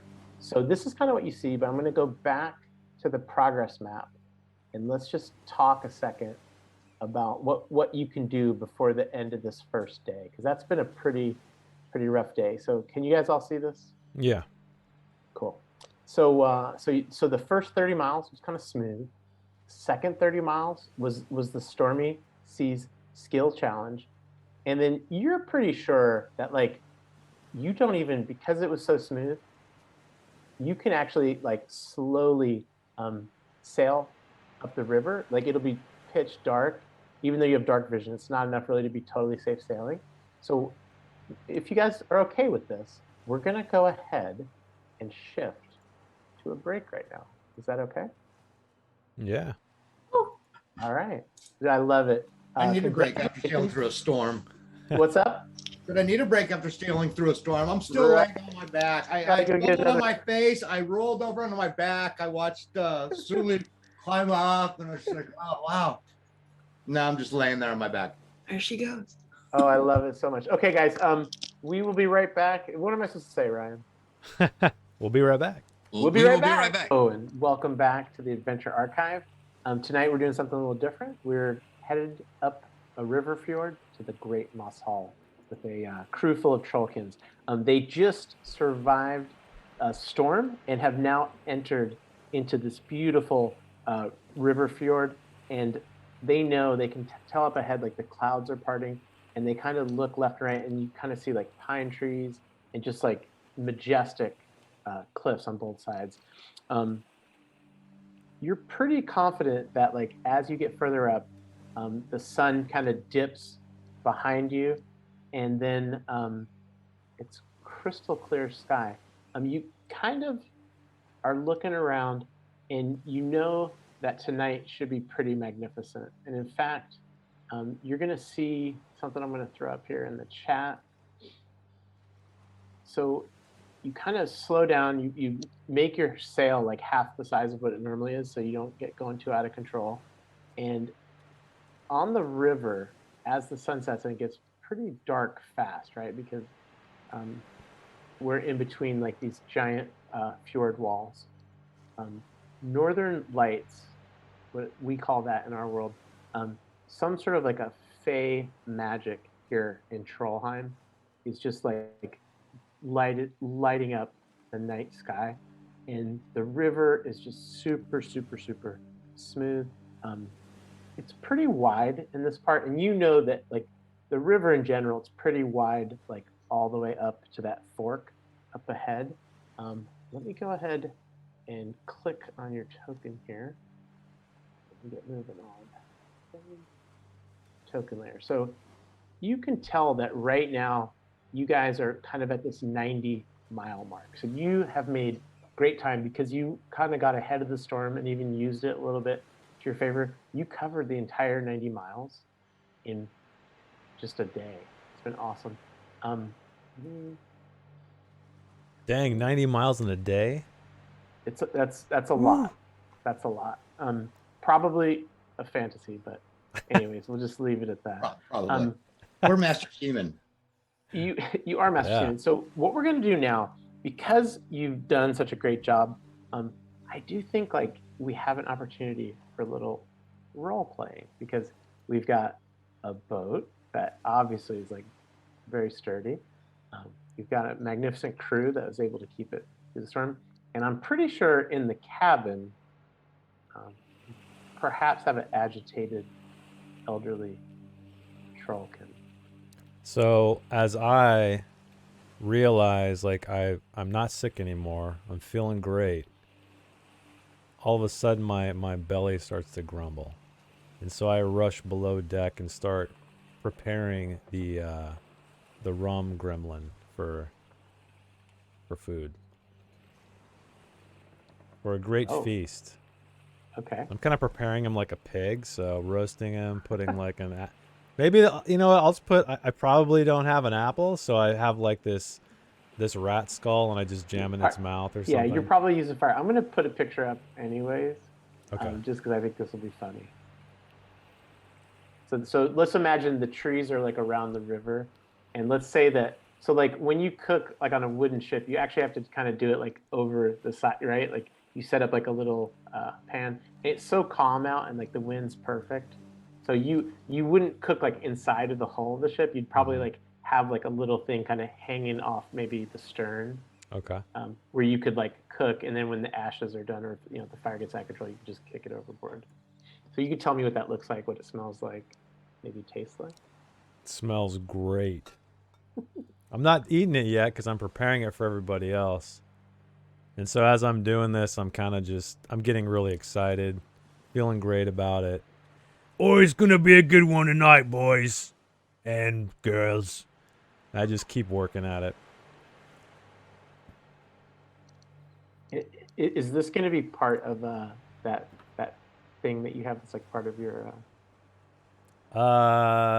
My chef's, what is it? Yeah, so you were a dodgy tavern cook. Yeah, for those of you that yeah. are- So, at least 8 hours You after can- being made, a creature can use a bonus. Okay, so it's like a healing thing, right? It's like a little temporary hit points. But Got it. So what I do is I actually I strip this thing clean of its bones, and I kind of use the marrow as sort of the sweet ingredient to create these concoctions.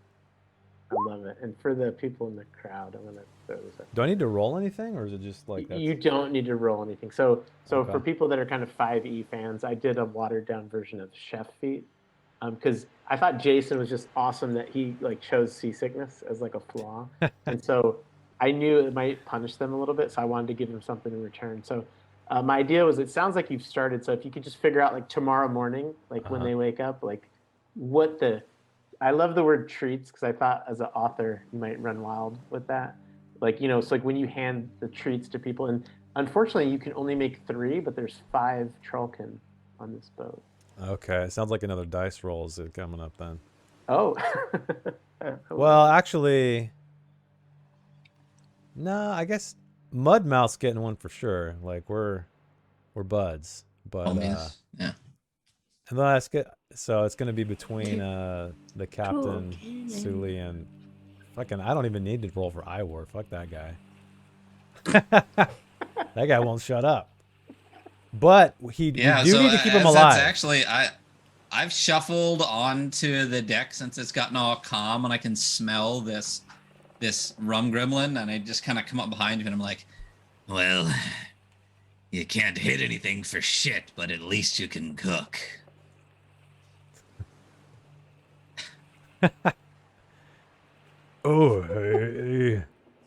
I kind of reconsider my, you know, when I had the idea of like creating these concoctions, when he gave me that compliment, now I'm starting to reconsider. So maybe it's going to be a die roll. I may have to roll a die to decide if I'm going to roll a die. We'll see. Well, fuck, I don't know. You ain't so bad, I guess. You don't smell half as bad as you look. And I kind of shrug, like hoping that's a compliment. All right. I mean, you do for sure. You stink. His wart is. You feel like it's looking at you. Like Oh, pushing great. my eye closed. Yeah. So yeah, I'm just continuing my preparations of this rum And thing. I say, since we started kind of at the bottom of the order, we'll work our way up the chain of command. Mudmouth. Is there anything? What would you be doing? Like flat, beautiful. The northern lights are out. You smell what can only be the delicious aroma of a perfectly prepared rum gremlin. I'll just kind of call it. Toko smells really good, and then I'm just kind of cleaning up. I'm making sure everything's where it's supposed to be after the storm. If there's any more of those little rum bottles from the gremlins rolling around deck, I might grab those and store them off somewhere. Yeah. So and you definitely have a locker on the ship. And why don't you go ahead and roll a 1d2 and see if there's 1 or 2. All right. Because you drank 1, or roll 1d4 and just do 1d4 minus 1, I guess. Let's do that. Because there was 4 of those guys. You said 1d4 minus 1? Yeah, we'll do 1d4 minus 1 since you drank it. Oh, okay. great. Yeah, so you get 2. You can add that to your inventory. And I will say it won't have the same effect as their aura. So it's just a delicious Fey-inspired rum.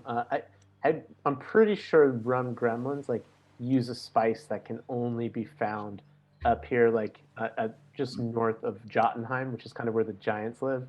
The giants don't even notice these little fuckers because they're so tiny.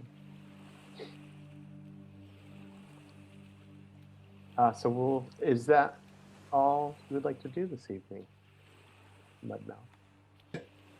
Just kind of cleaning up, getting everything ready for. So I'll bump it up to the first mate.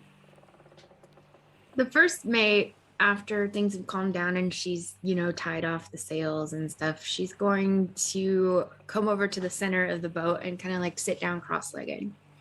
She's just going to be like, all right, well, I can see why we needed to know. It's pretty obvious we needed to see that coming, but wasn't looking hard enough. Let's see what the rest of the night's going to show up. And she digs down into a little bag that's kind of got a blue sheen on the outside, and the inside is a little bit fur-lined. It's a little fluffy just on the inside. She goes down and she pulls out a little ball of fluff. She goes, let's see what it's gonna look like later. And she tosses it about 3 or 4 feet in front of her. So where do you toss it towards? Because I think this will matter. She's sitting in the center of the front of the top deck. Okay, and she tosses it from above the cabin, to where the mast is in the middle of the boat. Yeah, she's aiming for a large area because she knows what can happen. Okay, so she's been yelled at before. So let's do this only because it'll be interesting. For throwing a thing, it's like a dexterity, right? Sure. So let's do a dexterity check and see if it goes where you want on the tab. All right. Oh! No, it really doesn't. It goes 0 places that I wish for it to go. Ryan, I think this is where we get to use one of your cards. And we could probably use it right away, depending on. I'm gonna go ahead and use my super cool thingamajigger, my spirit whispers. Oh, can you tell us about it? Oh no. Put it in the chat. No, magical guidance. Magical guidance. Sorry. I can spend 1 sorcery point to re-roll if I make an ability check that fails. I love it. Okay, can you describe, because here's what I would think. It's because you're a storm sorcerer and the guidance, it must come from there's all this electrical energy and fey craziness up in the skies. Describe what that looks like. As I toss it, I can see, oh no, because my aunt is walking right as I toss it. And I'm like, it's gonna land right underneath her and she's gonna yell at me so much. but a little gust of wind comes and kind of like picks it up and skips it just a tiny bit, Okay. so that it doesn't land right at her feet, at least. There we go. Okay, let's re-roll and So- then. It okay. rolls a little bit past her, at least. Yeah, but it does not critically fail. Okay, and what is number 6? Number 6 is Pretty big. Yeah. I think it's the giant badger. I think it is honey badger. Yeah. Okay. Yeah. Okay, It's the just honey somehow- badger. Does, It's fluffy. so can you just tell us, like, for the other people, like they know what's going on, but like, is the honey badger like under your control, or is there a Yes. wild badger? Okay. So what this is it's a bag of tricks, but it's been reflavored for the Northlands. Matt let me come up with a list of Northland flavored animals. And the cook should not cook it, and the hunter And should that not hunt no, it. they cannot, because once it dies, it just goes poof. Okay. They've tried, All right. probably. I imagine. Okay.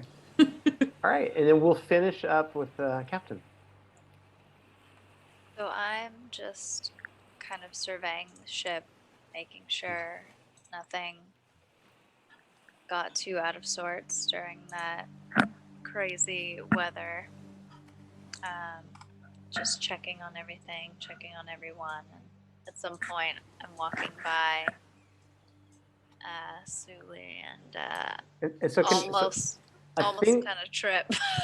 a thing that captains do at night on Navy ships is, and you might, maybe this will be interesting, is like they write like a little ship's log, like in Star Trek. Ship's log. You can earn inspiration if you'll give me like just a short, quick version of Cap's ship's log for today. Like what she would write into her journal. So that's just everything that happened on the ship. From your perspective. Because it's kind of like like the captain writes like kind of like what happened, but like more like his or her opinion about what happened.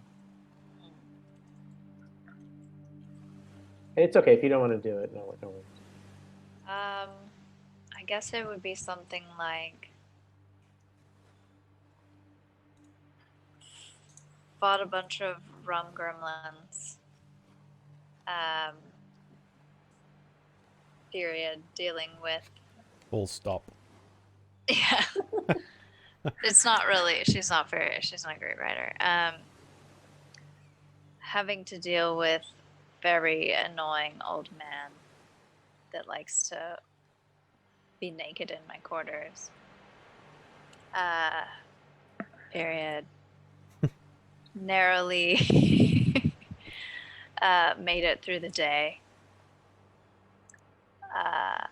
Suli is coming into her own and beginning to make a good sailor, since she kind of like carried us through and accomplished that final task. I've got to keep an eye on that drunk mudmouth. And him and Toker seem to have an interesting relationship I'm going to keep an eye on. Nice. So yep. as you're writing this, you're sitting there like on the stern, and you guys are going super slow because you're just keeping it really safe. And you notice way off your starboard side, so like far, like over a mile away. Can you see this picture? The fire? It's a longboat passing up the river. Yeah. Okay. So basically, what appears to be a longboat passes very far off your starboard bow. It continues far up the river and disappears from sight. You feel very comfortable that because of the northern lights and there's so much space on the river, there's plenty of visibility this evening. And the river's too wide for any surprises during this leg of the trip. And if you guys are all done, we can fast forward. You kind of stand watches, you sleep, and then in the morning, it's kind of beautiful. Can you guys see this? Yeah, I can see Okay, it. so you reached, let me go back to I'll just show you where you're on the map here real quick. So you reach that fork in the river that we talked about at 120 miles. There we go. We just lit it up there. So you guys have covered a lot. You know you're like 30 miles away from the Great Moss Hall. And you're at the fork in the river. And Cap, you would know that you just need to stay to the right on this river. It's absolutely stunning this morning. As you reach the river split and the sun comes up, real quick, Cook, can you just tell me like what you do with your treats? Yeah, so I have 3, and I'm not keeping one for myself because I'm a generous guy, but I need to, so I'm going to hand one over to Mudmouth. Okay. And then I'm going, what'd you say? Said thank you. Oh. And Mudmouth, you could put 3 temporary hit points on your sheet. Yeah. And let's see, there's 2 left and 3. Okay. Cap. Pick a number between 1 and 6.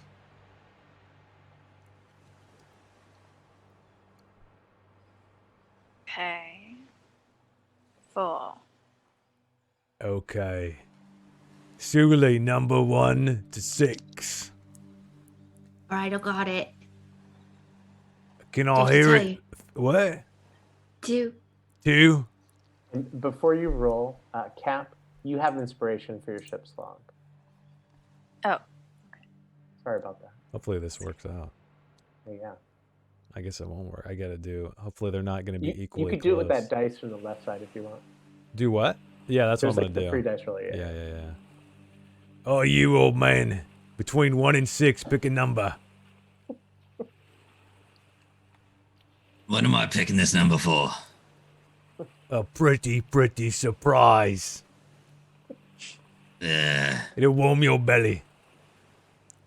my belly's warm enough. Give it to someone else. Oh, I'm going to roll the dice anyway because I like rolling dice. Yeah. A 6. Okay.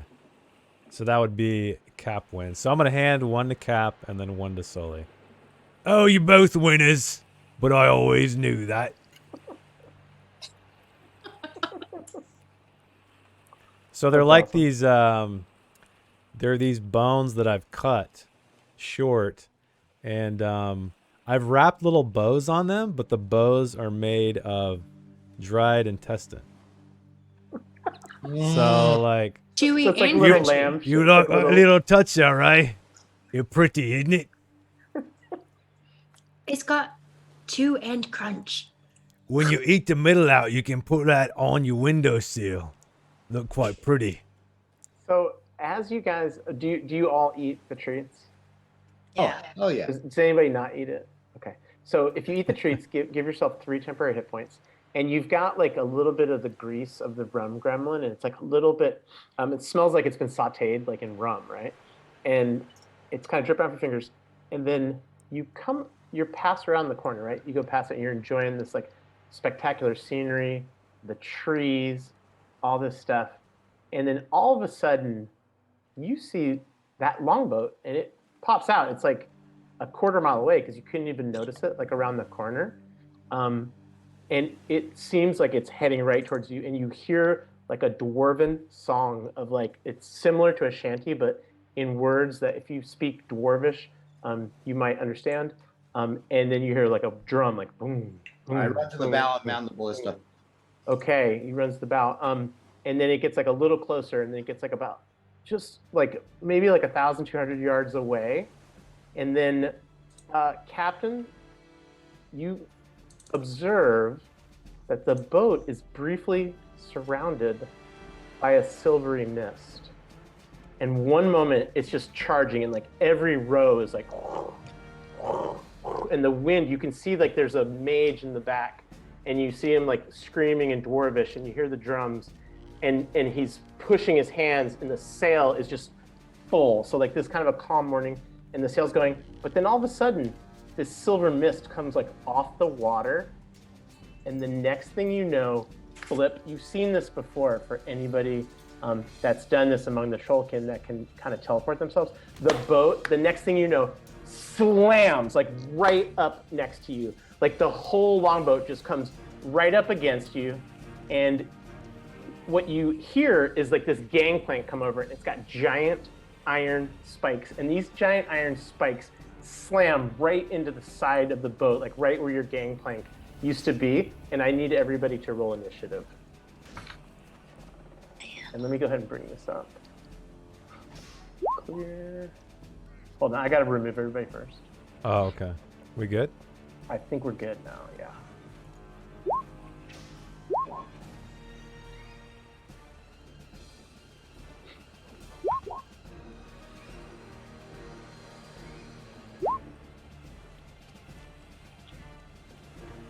Oh, I didn't think I had my token selected when I rolled. So what did you? Why don't you just roll again, and we'll put the old number. We'll put the other number in. Okay, let me find me. There I am. Back here. I think mine got deleted too. So just go ahead and roll a different one, Janelle, and just tell me what it is. It's all right. I'll just add I got turns it. for the I people. rewrote it. Thank you. I rerolled. There you go. Okay, so Sulu got a 3. here's what happens. You're not surprised because like you saw this thing like disappear and then show up like a quarter mile later, slams right into you. You can tell when you look at the hull of this vessel, like it is like been empowered with like metal siding, like they have done this before. And you look across the deck and you see a couple of different people. On the helm at the back of it, you see this like super badass looking woman with like a giant axe and a dagger by her side, and she's got face tattoos kind of coming off of her eyes. And then up on the bow, the mage or whatever he was, but that was behind the sail before, he's now kind of up on the bow, and you see these like spectral shark's teeth kind of swirling around him as he's kind of giving orders. And then what's kind of weird is like you also see these reaver dwarfs that kind of look like old.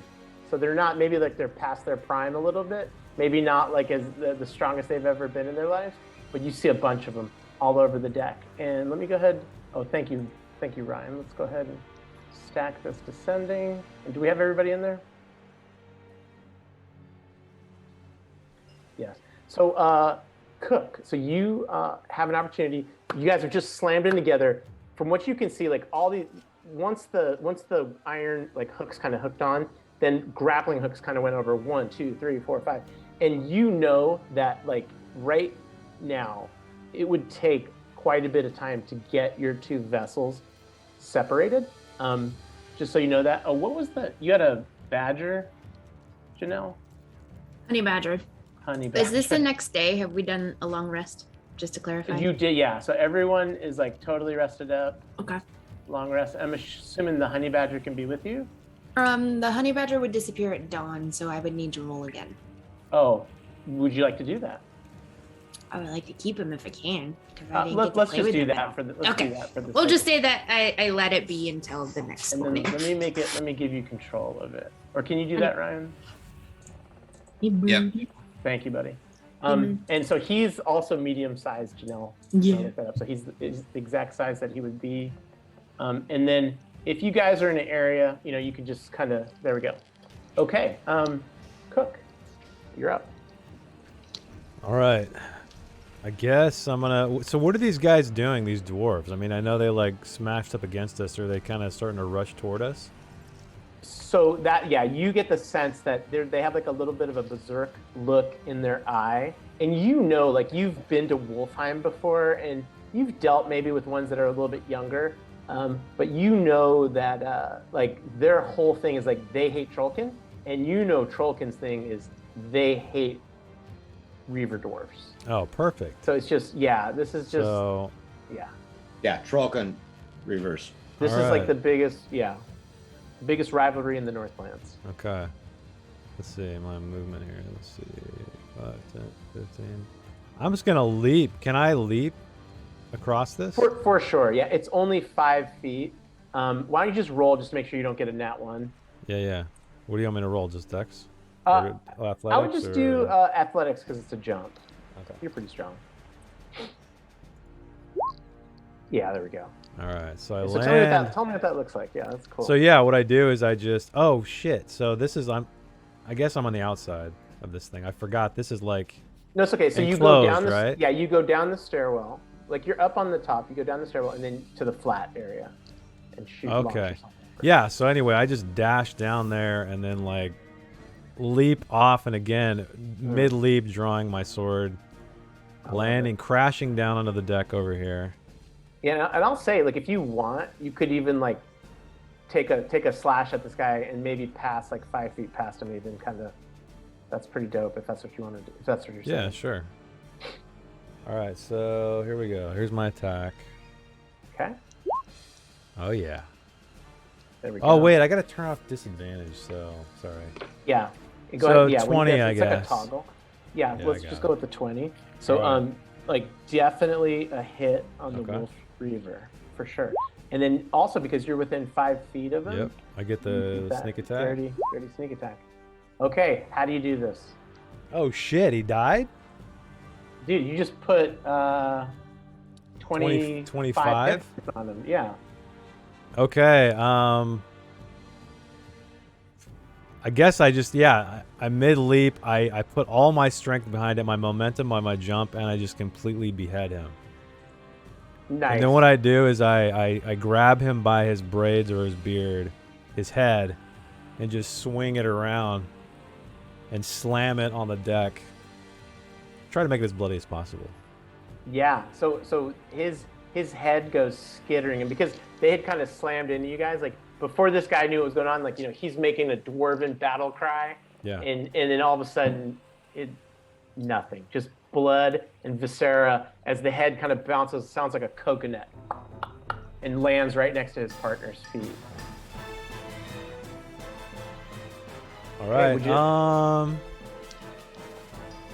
You know what? I'm just gonna hold my ground. I'm standing right here. I'm just like, come at me.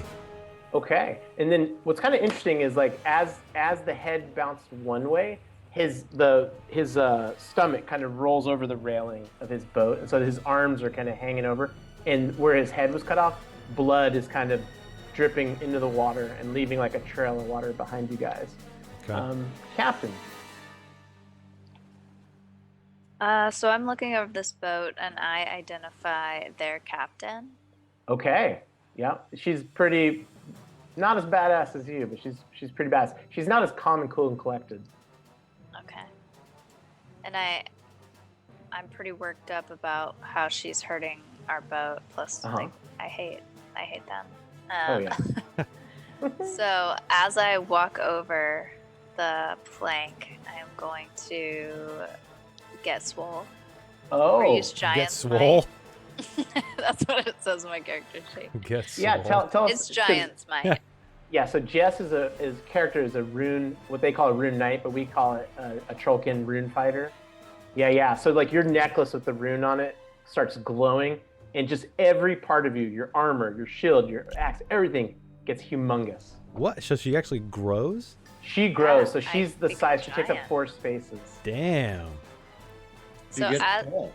yeah. Have once I ever step seen this? over, Have we I'm seen gonna- this happen? You guys have seen her get swollen. Okay, so I'm not gonna be like, oh. Got it. I mean, I would say this. Your blood now is pumping because you love, because it takes her a while to get swole. Like she doesn't just get swole for shitty gremlins. She saves it for like the Super Bowl. Got it. So I'm just kind of like slow walking as I get bigger and bigger over Oh here. yeah. I love it. And I'm going to take out my battle axe and attack her. Yeah, and I'm going to say because as you got bigger, let's just put you right up next to her. Okay. And I'll just say you covered that distance because your legs got longer, And I'll go ahead. I'll put you right where. Here we go. Boom. There we go. Okay, what does that look like? Let's see. Dude, yes, totally. Okay, and then roll a d6. And I know in the thing it says once on a turn, your attack does extra 1d6, but I think it'll be all the time. So if you look on your attack sheet, it says Giant's Might, and you just click that. Oh, It's like a little bonus damage boost because you're so big. Because like the axe grew, you grew. Where does it say? Oh, there it is. Got it. 1. Yeah, so you do. You do 9 points of damage. It's awesome. First hit though. Yeah. Another one. Oh, awesome. Okay. Right? You do. Yeah. Hopefully it hits. Oh. Can I bless it? Probably. Do you stop inspiration from the Oh chip yeah, swap? yeah. I'll try that. Okay. There we go. Better. Oh yeah. All right, so take your inspiration off, and then you also fighters have that feat. Like if you want to totally go ham, you have that 4 attack feature as well, right? Like you can. Yeah. You have to decide what you want to do. We have more. Yeah, well, let's do some more damage on her. Travel. I love it. Okay. So 4. And then roll the d6. Oh yeah. Okay, I love it. I love it, dude. So you come over and she had that crazy like shoulder pauldron, and you totally hit it and like cut part of her arm, and the pauldron actually falls off. And she looks pissed. Okay. Is there anything else you'd like to do? I'm gonna like growl in her face. Oh, what does that sound like? There you go. Put that. You got to clip that right there. Please. I love it. All right, Captain. Can we move on? Yes. Yes, ma'am. Harpoonist. All right, so I want to pivot the ballista. I assume it's on like a. It is on there. Yep, it's on a. Okay, so I want to rotate it to try and line that guy up and that guy up. Yeah, they didn't really think this one through, did they? Okay, and what we'll do, because it's a ballista, you got it, like the attack is already in there. If it hits and does more damage than he's got, it'll pass through with the potential to hit the next guy. Right. Sweet. All right, cool. Let me bring him up.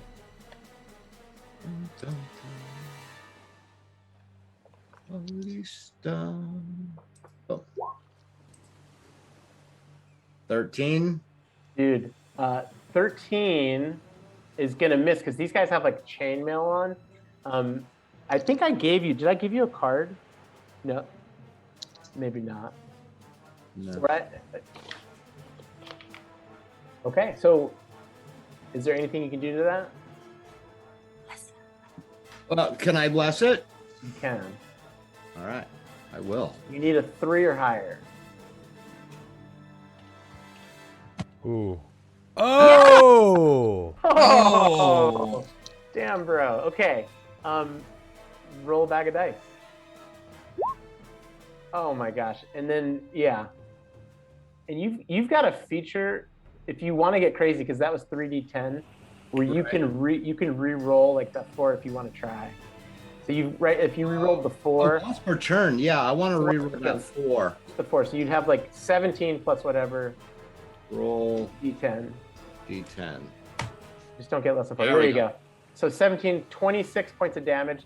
So what does it look like when you kill the first guy? Oh, it just big hole right in his chest, just straight through, and he's got like, and he just kind of looks down. It's already gone and moving on. It is moving. It is moving on. Yeah, it's like the Matrix movie. Like it's headed to the next guy. Okay. And so what you see with the next guy is the thing, like, because it went through and the guy kind of had some chainmail in. We said 26 points of damage, right? So it would be 8 and Yeah. 9 is. I got you. So 22, 26. Yeah, perfect.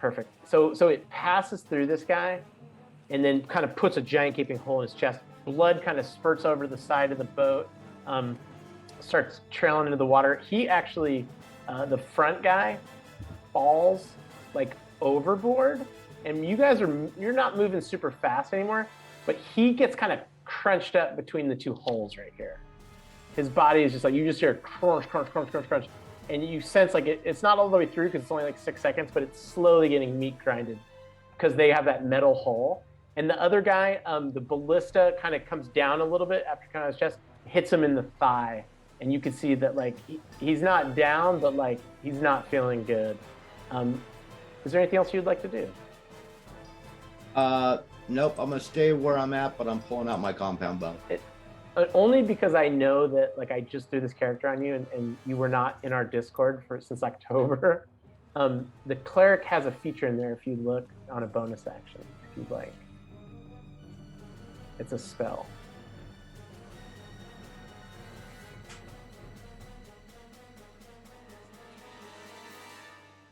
You're referring to spiritual weapon? I am. Now, I thought the first time is an action, and I thought afterwards it's a bonus action. Is it? I think. Is it not a bonus action? I think it's a bonus action if you look at the.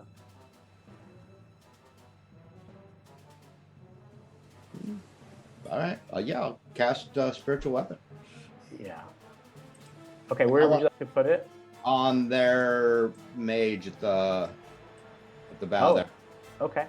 So you see this shimmering spectral sword kind of come to life.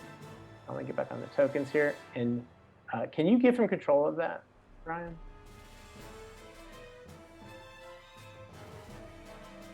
I think. Did you have it? Oh, here you got we on the go. map layer? I got it. I got it.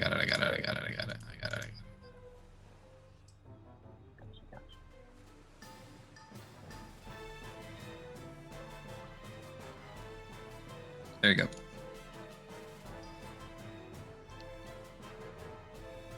Okay, and then tell me what you do with it. So yeah, I want to throw it over on. Hold on, let me close that. Right over on him. Okay, and you should have control of it. So yeah, put it where you want, and then the attack kind of comes through there. And basically, it looks like a spectral sword and does force damage. Okay. Now, how do I roll on here a melee? It's right in your attacks. If you just look at the thing, it's a spiritual sword or something like that, or spiritual weapon. Right in the middle of your sheet. Yep. Oh. So 21, yeah, that is gonna hit. So this sword kind of just appears right next to this guy, and he's got all these like shark teeth swirling around him. And go ahead and show me how many points of damage. I'm just going to use it as a second level, right? Yeah. Because yeah. There. Cool, awesome. So so the spiritual sword kind of just slices right through, knocks like one of the shark teeth kind of disappears, and it cuts him like right across the forearm. And you can see actually like he's a little shocked to get hit so fast. Is there anything else you'd like to do? No. Okay. All right. All right. The Wolf Reaver captain is going to take her attacks on the captain who's right up in her grill. Here we go. So you see, Captain, that she has two weapons in her hands. She has like a giant dwarven axe in one hand, and then in the other hand, she's got a dagger. So she actually does a couple of attacks on you. So the first one, I'll just roll it with advantage, but this is both of her rolls. Does a 10 or a 12 hit?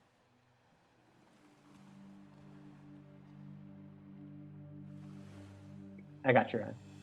Oops, I'm muted. It's okay. Mute's in the chat. Mute's in the chat. First mute. Does 10 or 12 hit this like massively swole captain? No. No. Okay. And here's her dagger attack. Does 25 hit swole? Yeah. Okay. There we go. Captain, so you're so big that like the axe kind of bounces off your shield one way, and it bounces off your armored thigh the other way, and then she just, because it's hard for you to kind of move around, you're like sumo sized, she just pierces this dagger kind of right into you for 6 points of damage. Now 3 of the dwarfs are gonna go. So they're gonna move, and they see like the biggest threat right now is the giant captain that's attacking their captain. So this guy moves, the other one's dead. So they're gonna go ahead and they get advantage when they're in a pack. So they kind of work like a wolf pack. So they have a thing where they do pack tactics. So I'm gonna go ahead and attack with a battle axe. It's gonna be two-handed. I'll roll with advantage each time. So here's for the guy on the left. Okay, and then here's for the guy on the right. Advantage. Okay, hit.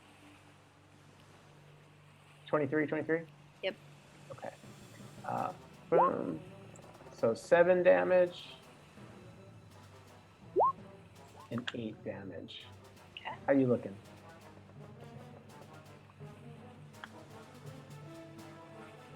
Pretty good. Like, oops, I accidentally rolled initiative. Like half. I love it. Bad. Okay. Gotcha. Do you shrink? I don't think you shrink or anything. Okay. So they're done. The other guys are dead. Suli, you're up. You and your badger.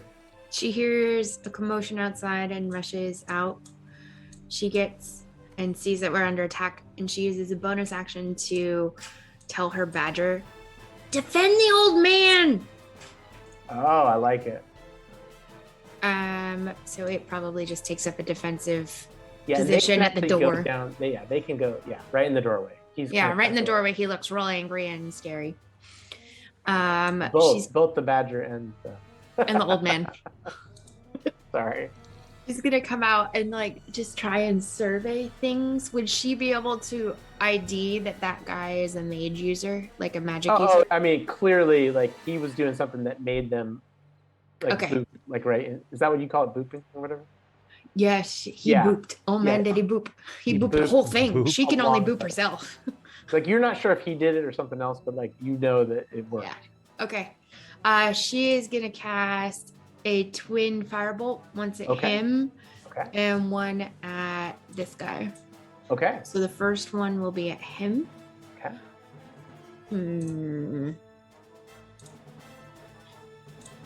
21 to hit Yeah, that's gonna hit. for 16 fire damage. Wow. Okay. Okay. And then He's, the second he's one. looking pretty. He's looking pretty bad. Okay. Double finger cross. 11 to hit this guy. So with the, it looked like so the frostbite. Like Oh, this that's a guy's- frostbite. Yeah. What? Let's go ahead and roll the firebolt just to. Yeah, it's different. There we go. Okay. All right, that hits for sure. Yeah, for 11 fire damage on that guy. Okay, yeah, you see so kind of like how that gremlin looked. You see this guy, he's got that like white fur, like of the wolf, like wrapped around him, and it just all the hair, like you know when like chefs kind of burn the arm hair really quick without paying attention, it just disappears like off his shoulders. He's looking pretty bad. Okay. She's gonna take up a position just in front of the mast. Okay, I love it. Does it give her any kind of? Are you trying to get cover or anything? Or? No, she's trying to defend the mast in case they try to take it out. I got you. Okay, okay. Defend the There we boat, ship. Okay, is that your turn? That's in turn. All right. So the Reaver Mage, he's now up, and I'm pretty sure he just got blazed with a little fire, and he's been hit by a spiritual weapon as well. He's not used to this at all. So the first thing he's going to do is I think he's actually more worried about the person he can see closer to him because he can see how big he is and with that giant bow. And so he reaches his hand out and a ray of frosty shark's teeth comes shooting out at the cleric. Does a 12 hit? No, sir. No, sir. Okay.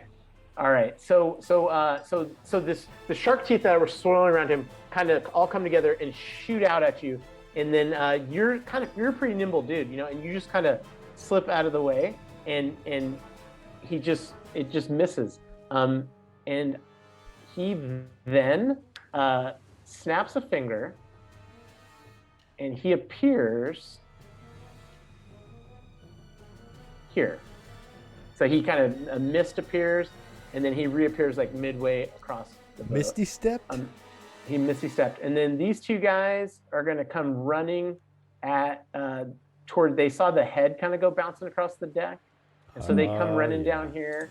And then because they're in like a wolf pack, they're going to attack the toker with advantage. Here we go. And I'll oh, both of them. There we go. There's the first guy. Oh man, advantage 24. the second guy. Because like when they work as teams, like they're just vicious. Dang. Okay, so you get hit for 10 and for 13. So I'm gonna use my uncanny dodge to half one of those. Yeah, so it should be 22 and a half, 11 total damage. So 11 Uncanny's total? pretty Okay. good. Yep. And these guys, they may have made the biggest mistake of their life. Okay. Elderly Trollkin, you got any words? Yeah, the elderly Trollkin, hearing the sounds of battle on the deck. I love that my name is Elderly Trollkin, not Ivort, but yes, that's me. Is gonna shove this badger out of the way and kind of like move over to the door and kick it open. And he looks out and he sees, fucking dwarves! Fucking kill them! Kill the fucking dwarves! Actually do something, get a hit, god damn it! And he just stands there at the door, like, waving a fist like the dwarves are on his lawn or something. I love it. And I'm going to say, because like he's kind of at the end of his life at this point, that you're going to get a blessed toker from that. Like just like on this next, whatever you do, like, Oh, you dang. I'm going to get a bless? So, but it's not like a holy bless. This is like this, you know, he's on his way to the Great Moss Hall. He's like in touch with like the nature right now, and he's kind of at the end of life. So you feel like a surge of kind of some fey spiritual energy as you get closer to the Great Moss Hall. So I get like a mechanical bless in the game? Mechanical, yeah, Okay. bless for whatever your next attack is, because he really fucking hates dwarves. Like he hates them. Nice. You're up. All right, so I'm actually going to... Let's see. What is that ability? The fancy footwork? Melee Yeah. attack against creature. You can't make an for the rest of your turn. Okay, so... But I don't get... So actually, I think what I'm going to do first is... I think... Because the sneak attack, I can't have someone within 5 feet of me, right? So So for right you, here... your hits are sneak attacks. Yeah, so they ruin it. But I think, could, if yeah. I move like over here, I'd be good. right? Correct. Exactly. Okay. Fancy footwork. Exactly. Actually, you know what? I'm gonna go. But Screw yeah, it. describe it. Yeah, because you're dancing. Yeah, yeah. So I'm like dancing around, and I go, Yeah. yeah, and I just kind of like shoulder through these two stupid dwarves. Not with my time. And then I like dash over to this guy here. I love it. Lash out at him with my cutlass again. And This is a dumb move. should I bless it? Should I bless it? No, you have to. Like, it's not. Oh, so, like, it's it's mechanically like his anger flows. so through I the use energy. it. Oh, perfect. You 4. just spend it. Yeah, Okay. you got to spend All it. right, I spent it, slashing down at this dude. Yeah. So So because of 17. Iwort's anger, Yeah. like the blade has like extra power, and it actually like slashes through like Heck yeah. all those shark's teeth that are trying to bite your cutlass. All right, Protect so him. that's that, and then my sneak Yep. attack on top is that. Boom. And so then 21. how do you do this? Oh shit! Really? Yeah. Dang again. So what does this guy look like? Does he have a beard too? Yeah. So let me throw him up on the. I'm sorry, I did it so fast. That's okay. He looks exactly like this, Hang on 1 second. I'm updating my overlay. but he's about to die. That's pretty cool. Oh, this guy? Heck yeah. So I'm gonna do the same thing. I'm gonna just lop his head off, Uh-huh. and then grab him by the braids, and then hurl it back, his head back at these two fools. I love it. I love it. Okay.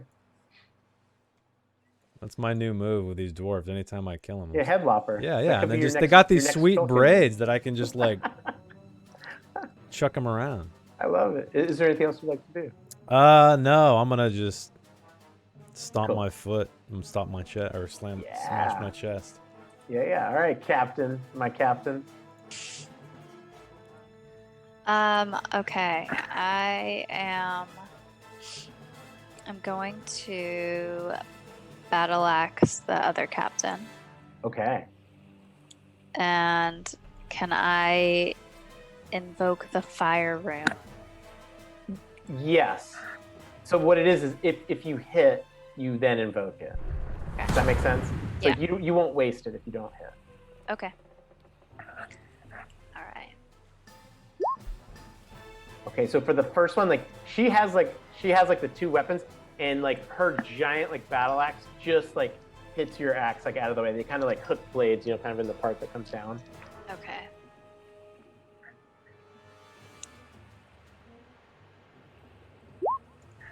Yes. Okay. So that in the second one, like definitely, like because her pauldron had fallen off like the last round, it crushes down like right into her shoulder. So why don't you go ahead and roll the damage first, and then after the damage, press the chat so we can see what these fiery shackles do. Okay. Also, I'm still giant, so do I roll d6? Yeah. So you're going to do the battle axe damage plus the d6 plus the fiery shackles. Yep. So then hit. Yes. And then fire shackles here. And perfect. And then Jess, also hit where it says battle axe one hand. Hit that, and it'll also give you damage for 1d8 plus. Oh, yeah. Sorry. There's so much damage. Okay. Yeah. So it's 12 damage. Let me take that off. And then what's really cool now, what you guys see, do you want to describe it, or do you want? Like, sure. I mean, I guess as I hit her. Yeah.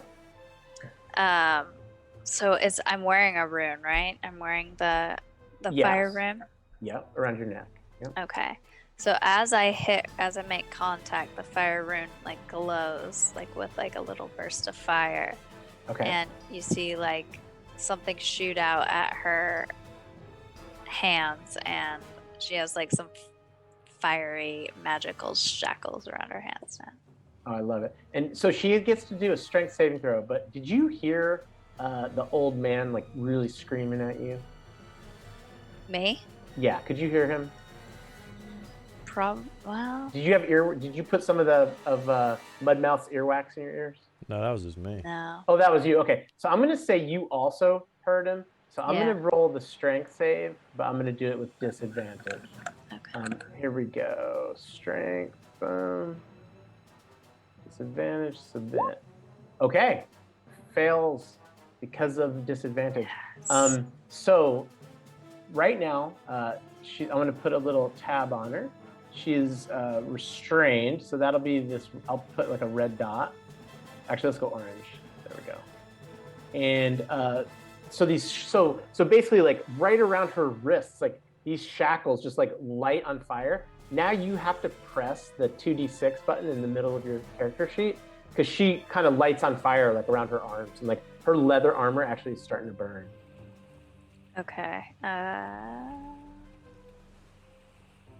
Where is it? Fire shackles. There you go. So she takes another 5 damage, and she is restrained. That was awesome.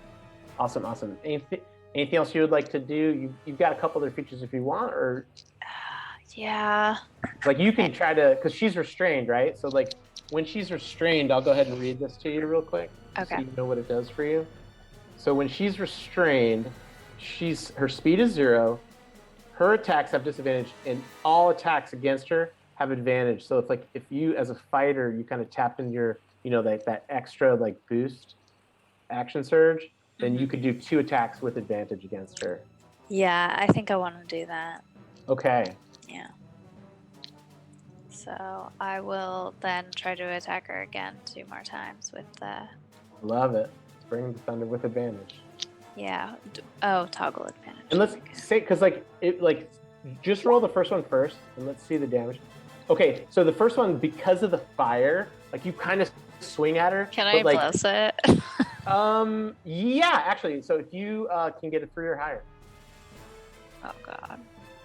do it. Go ahead. Nah. Oh man, good try. So what's interesting is like the you felt kind of like the surge of power from Eyewart, but like it did, it kind of got used up, and then so you swing, but the fire's like you're just getting used to it because you don't want to light yourself on fire, right? But you still have another attack with advantage. Boom, and you crit.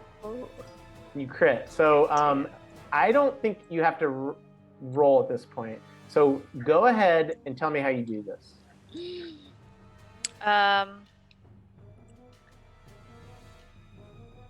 Okay, so As she's like realizing what happened with these shackles on her hands, and she like looks down and then looks back up, I'm gonna just lop her head off.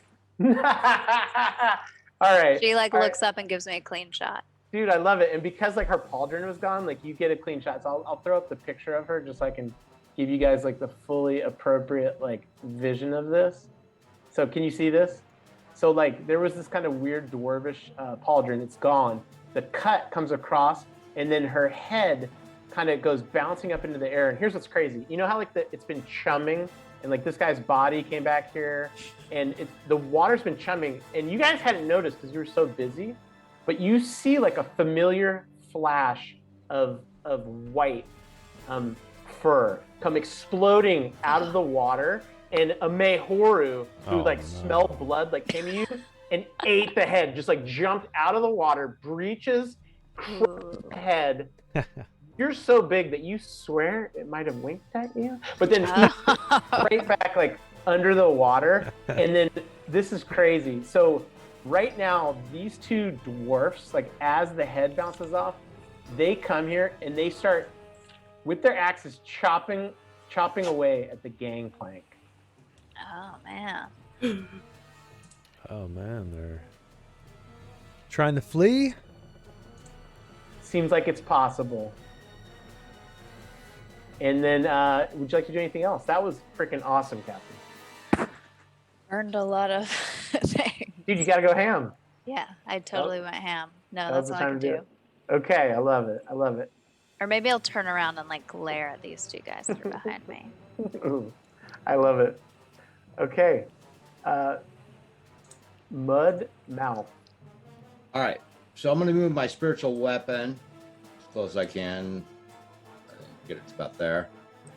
And then I'm going to just step up and take a shot at the closest guy right there with my compound bow.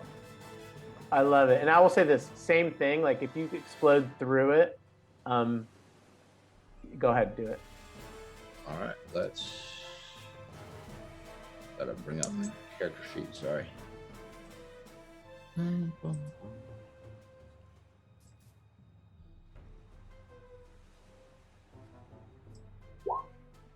Yeah. Okay, go ahead. Roll damage. And then I'm going to give you Hunter's Mark, only because you would have done that. Oh, yeah, I always forget about that. Sorry, I'm like... oh, nice. 20. So 12 points of damage.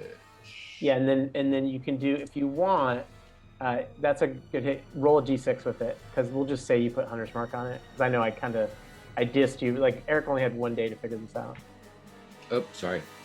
No worries. Okay, yeah. So this guy, like, I'm pretty sure, like, he had taken some damage. So this is kind of interesting. Because these composite arrows are like huge, it actually goes through his neck. His carcass falls like across the gangplank and like just face first, like right in front of Sully. Let me put his X on him. And then because it like went through his neck, hits this guy, does like a tiny bit, like just nicks him, right? Does a tiny bit of damage. Would you like to do anything with the spiritual weapon? I already moved it. Okay, got you. Yep. So it's not close enough to anything. Not yet. I got you. Okay. Wolf Reaver Captain is done. Her guys are cutting up the plank. Janelle.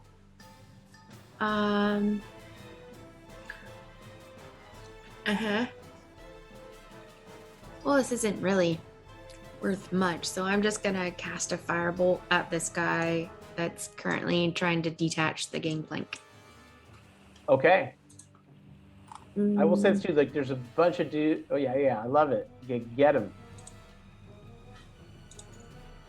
Nope. Yeah, so he's like, you aim at him when he's up, like his axe is up in the air, and then when he bends down to cut the plank, it shoots right at him. But go ahead, and because this other guy is like right behind him, right here, just out of curiosity, roll at disadvantage and see if it hits the second guy. All right. Cool. Just 15. Let me see who's got. That's hilarious. Just like Do you have any blesses left? No. No. You're Okay. all out. So, yeah, so it singes I the have guy's beard. inspo. Can I burn an It inspo? disappears. Yeah. I'll give you my inspo for Be hitting. the time to use it. Okay. So you're, Does that just add like a couple? I mean, I think with inspiration, like it's gonna hit because, like, yeah, he's right there. Go Sweet. ahead, roll your damage. Let's see what happens. So this is for the second. 15. So this guy, tell me what happens. He just like self-immolates. He Oh. just a tiny bead of fire just goes and it like starts swirling around him and just turns into a little bonfire dwarf kebab Okay, of fire. I love it. Yeah. It looks like there's two guys that are screaming for their lives, and I work. When he sees one of that one that kind of fell onto this boat, he's actually gonna run out into the combat. And he pulls out this tiny, it's not even a dagger. It's like a little like paring knife that little old men have to like whittle when they're fucking bored. And he reaches his hand into this dwarf's mouth and starts sawing off its tongue. What? Yeah. That's awesome. Okay. And then when he gets through it, he looks at the other one that's banging up the thing, and his arms are all just like coated in the blood from this thing, and he's just like shaking it at it. Okay. And then he's gonna retreat. I love it. Okay. So these guys are begging for their lives. You hate Can I it. say that the badger just moved out so that he can? Sure. Yeah, I mean, he's guarding him, right? So we'll just say, Yeah. like, wherever he goes, like, he's got a new best friend. Okay, cool. Honey Badger and Honey Wart. Annoying stinky badger bodyguard. Too bad he's too big to ride him. Yeah. I'm a little old man. Oh, that's true. You can ride anything if you try hard enough. Yeah. Where's okay? Cook. So, is this guy actually? If he's preoccupied trying to like hack away this So gangplank, he was hacking away. He sees this tongue get cut out. yeah. They're trying. Like, this is what's interesting, right? They're berserkers who are now trying to not be berserk.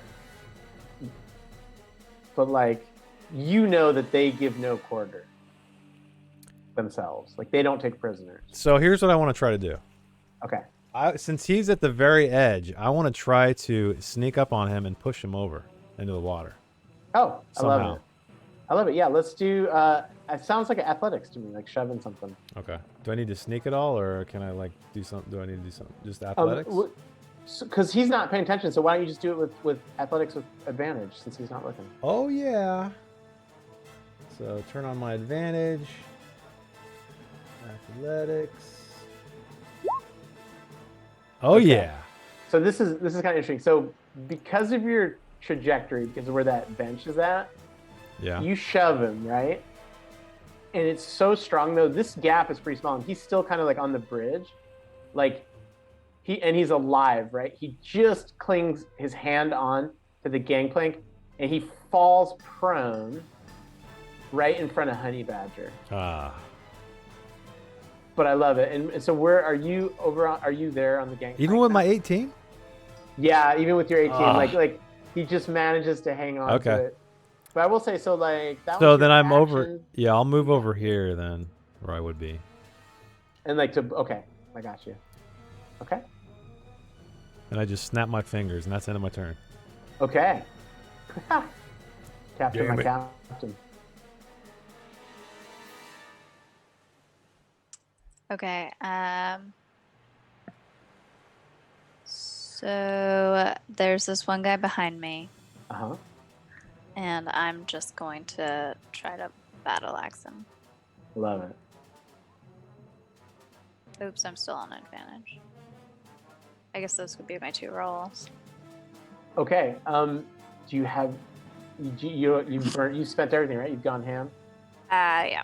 No worries. Okay, so this is kind of weird because like you were fighting this badass woman, and then you heard the cook kind of come barreling across, and you saw a body kind of come shooting over as you were turning around to look behind you.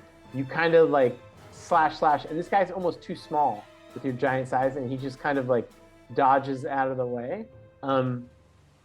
Is there anything else you would like to try to do? I will say this, like, if you're worried about your hit points at all, which you're probably not, that's probably your only bonus action.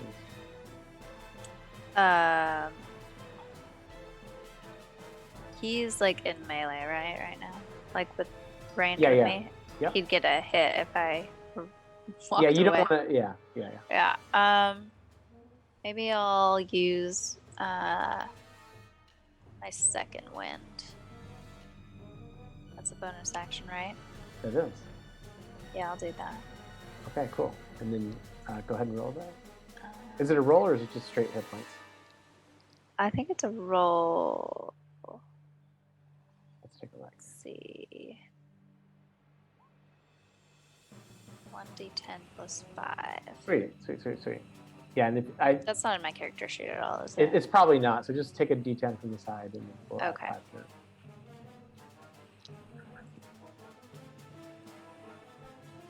Oh, dope. Nice. Sweet. Yeah, so you got 14 hit points.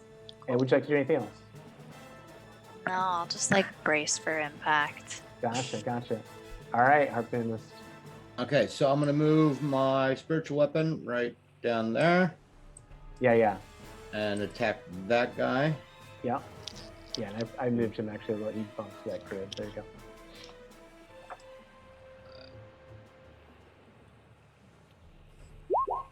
Oh, yeah. Go ahead.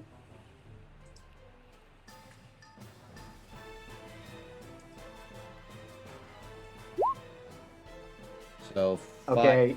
And I'm gonna say, so he's prone, right? So I'm gonna say, does he get an advantage on a melee attack? Prone. So go ahead and roll again just to see if you can crit. Okay.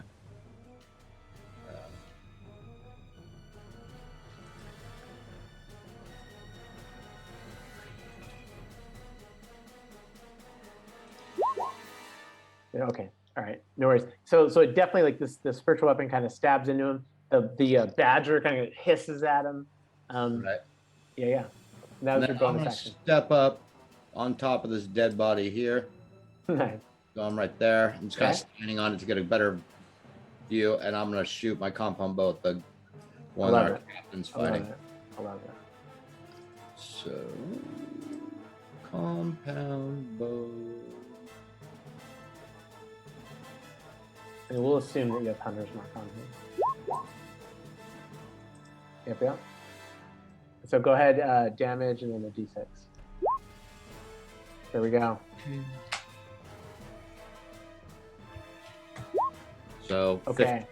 Yeah, so how do you do this? so I just ran up, stood on top of the dead guy, so I just had a better vantage. Nice. Kind of like the old arrow through the head thing, like in an ear, out the other. Okay. Stick him there, and he just kind of wobbles it. I love it. So Captain, like, you look and like you can't believe that you missed this guy, and then all of a sudden you see like his head. It's like a sniper rifle blasts his head all apart. It's like awesome. Okay. Anything else you'd like to do? That's it. Okay. So there's only this one guy left. You guys can just choose, I think, if you want to take a prisoner or not. No way. You might know Steph. Hey, dwarves, kill him! And we can No, just, no, if you nothing want to, fucking we can Kill just him, RP kill it. the dwarf. Kill the dwarf. What's the combination to the? Okay. Combination. Okay, so They might Captain, have cool shit. you're the leader here, so you've heard all the votes. We're here to defend democracy, not practice it. So do they have like a cool chest? We don't know yet. If she hesitates, Iward is just gonna dart out from Yeah. behind the badger Yeah. and like fly up with his little paring knife and just Yeah. stick it in the dwarf's neck. Yeah. Okay. Yeah. So the dwarf bleeds out. Mudmouth laughs.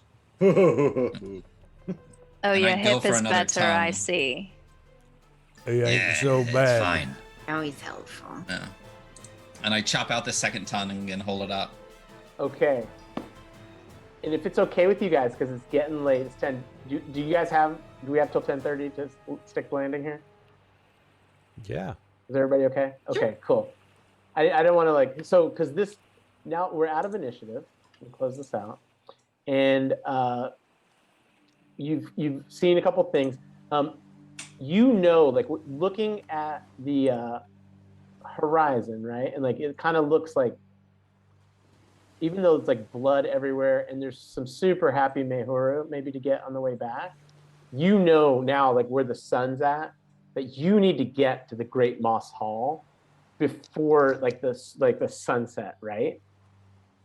So I'm gonna, if it's okay with you guys, we'll go ahead and mop this up and get going. Okay. Elderly Iwart goes around before the gangplank is fully disengaged and cuts out as many tongues as he can. Love it. Yeah, and I collected all the Tucks them heads. away into this. Yeah, he tucks them away in this like dark leather pouch that he wears. That's like dripping now as he's walking around. I'm gonna Yeah. rush over to wherever the captain's quarters are and see if there's anything that we can grab and is useful. It's what you do notice is that the captain herself has, like, when you run over like near her body, you notice that like she's got some really finely like even though you hate dwarves, you know how like you respect the people you hate the most, like she's got some crazy stuff on her that where you suspect that like the axe, there's something going on and like the stuff. So like if you want to loot her, you could loot her and figure it out later. You know, maybe there's a druid at the hall that could tell you about Anything shiny or interesting, just Yeah, and of course, because Sure. they're dwarves, there is like a chest. You break through it with some axes and stuff like that. But yes, you end up getting like not as much as you'd think you'd get, but you do kind of realize like these are some old Reaver dwarves. Like they're probably not the best, like the best crew that's out there, like sailing the Neater Straits. You know. Yeah. Okay. Is there anybody else that would like to do anything? Yeah, so I wanted to collect all Yeah. the heads that I lopped off, and then any other bodies, and I want to tie them together by their braids, and then hang it Yes. from the mast. Okay. Oh, this. I think Freyr and Freya are gonna find this like to be like. And I'm quite just kind of saluting it. All right. All right. Well, Captain, what are your orders? Let's get going. Okay. And with that, just so subtle, right? Like, so, how long do you stay big? Good question. Probably not like all day, right? Like, Yeah, doubtful. okay. So just- 1 minute. Okay. Oh, 1 minute? Okay. So describe what it looks like as you walk, like you're the last person kind of to leave the ship. And what does it look like as you step over that last gangplank and kind of sail? Okay, so for like coolness sake, I'm gonna like kick it while I'm still big, like kick the ship away, Okay. and like as I'm stepping back onto our ship, I'll become small again. So it's like the whole time I was on their ship, I was big. That's so pimp. I love it. I love it. And so also, oh, good. sorry, and also thank you, -2 charisma for the big raid here. Yeah. enter Yeah, the so- giveaway. We just, if you guys want, like, enter a giveaway. We're just wrapping up, hopefully, a one shot that was kind of inspired by our guy Eric and then our guy Jason, who wrote this book. That you can win tonight. Okay, so you guys head upstream. And as you approach the Great Moss Hall, oh, can we see that? Yeah. Okay. Words cannot do justice to the incredible beauty of sailing into the pristine and massive fjord surrounding the Great Moss Hall.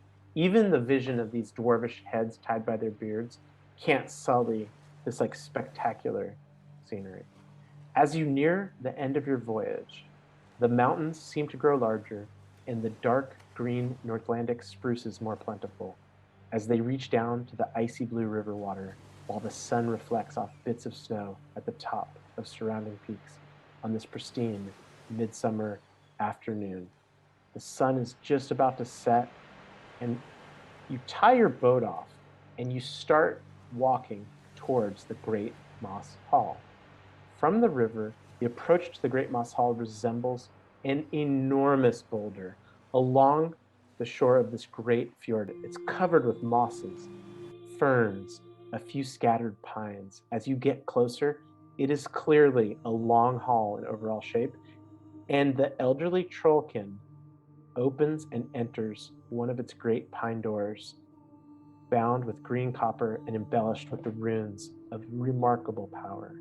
You know that all trollkin who enter this hall are profoundly moved towards peace and goodwill, and any dueling, berserker rages, or even cutting insults are extremely rare within this most sacred space. As you walk up to the hall, a druid comes out to meet you. Let me bring her up here. Boom. Thank you, Ryan. A red-headed trollkin shaman steps out, and she pays you the rest of the coin that was promised to you by that little man back in the cantina in Noaton. She beckons you into the hall for this evening's festivities. She informs you that the Great Moss Hall was originally built by trollkin shamans, and it remains a place of ritual summonings, bindings, and great magical workings. Many shamans of Trollheim have gathered for this, tonight's summer solstice, to share lore and to induct new members into their mysteries. On these rare nights, the Great Moss Hall shows its remarkable acoustics.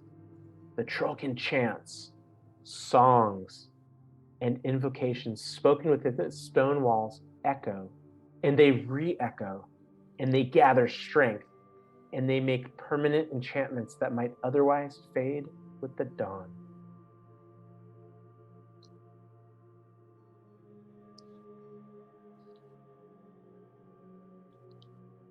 As you all enter into the Great Moss Hall, you see Iwart. He's a little bit different than you noticed. First of all, he's quiet.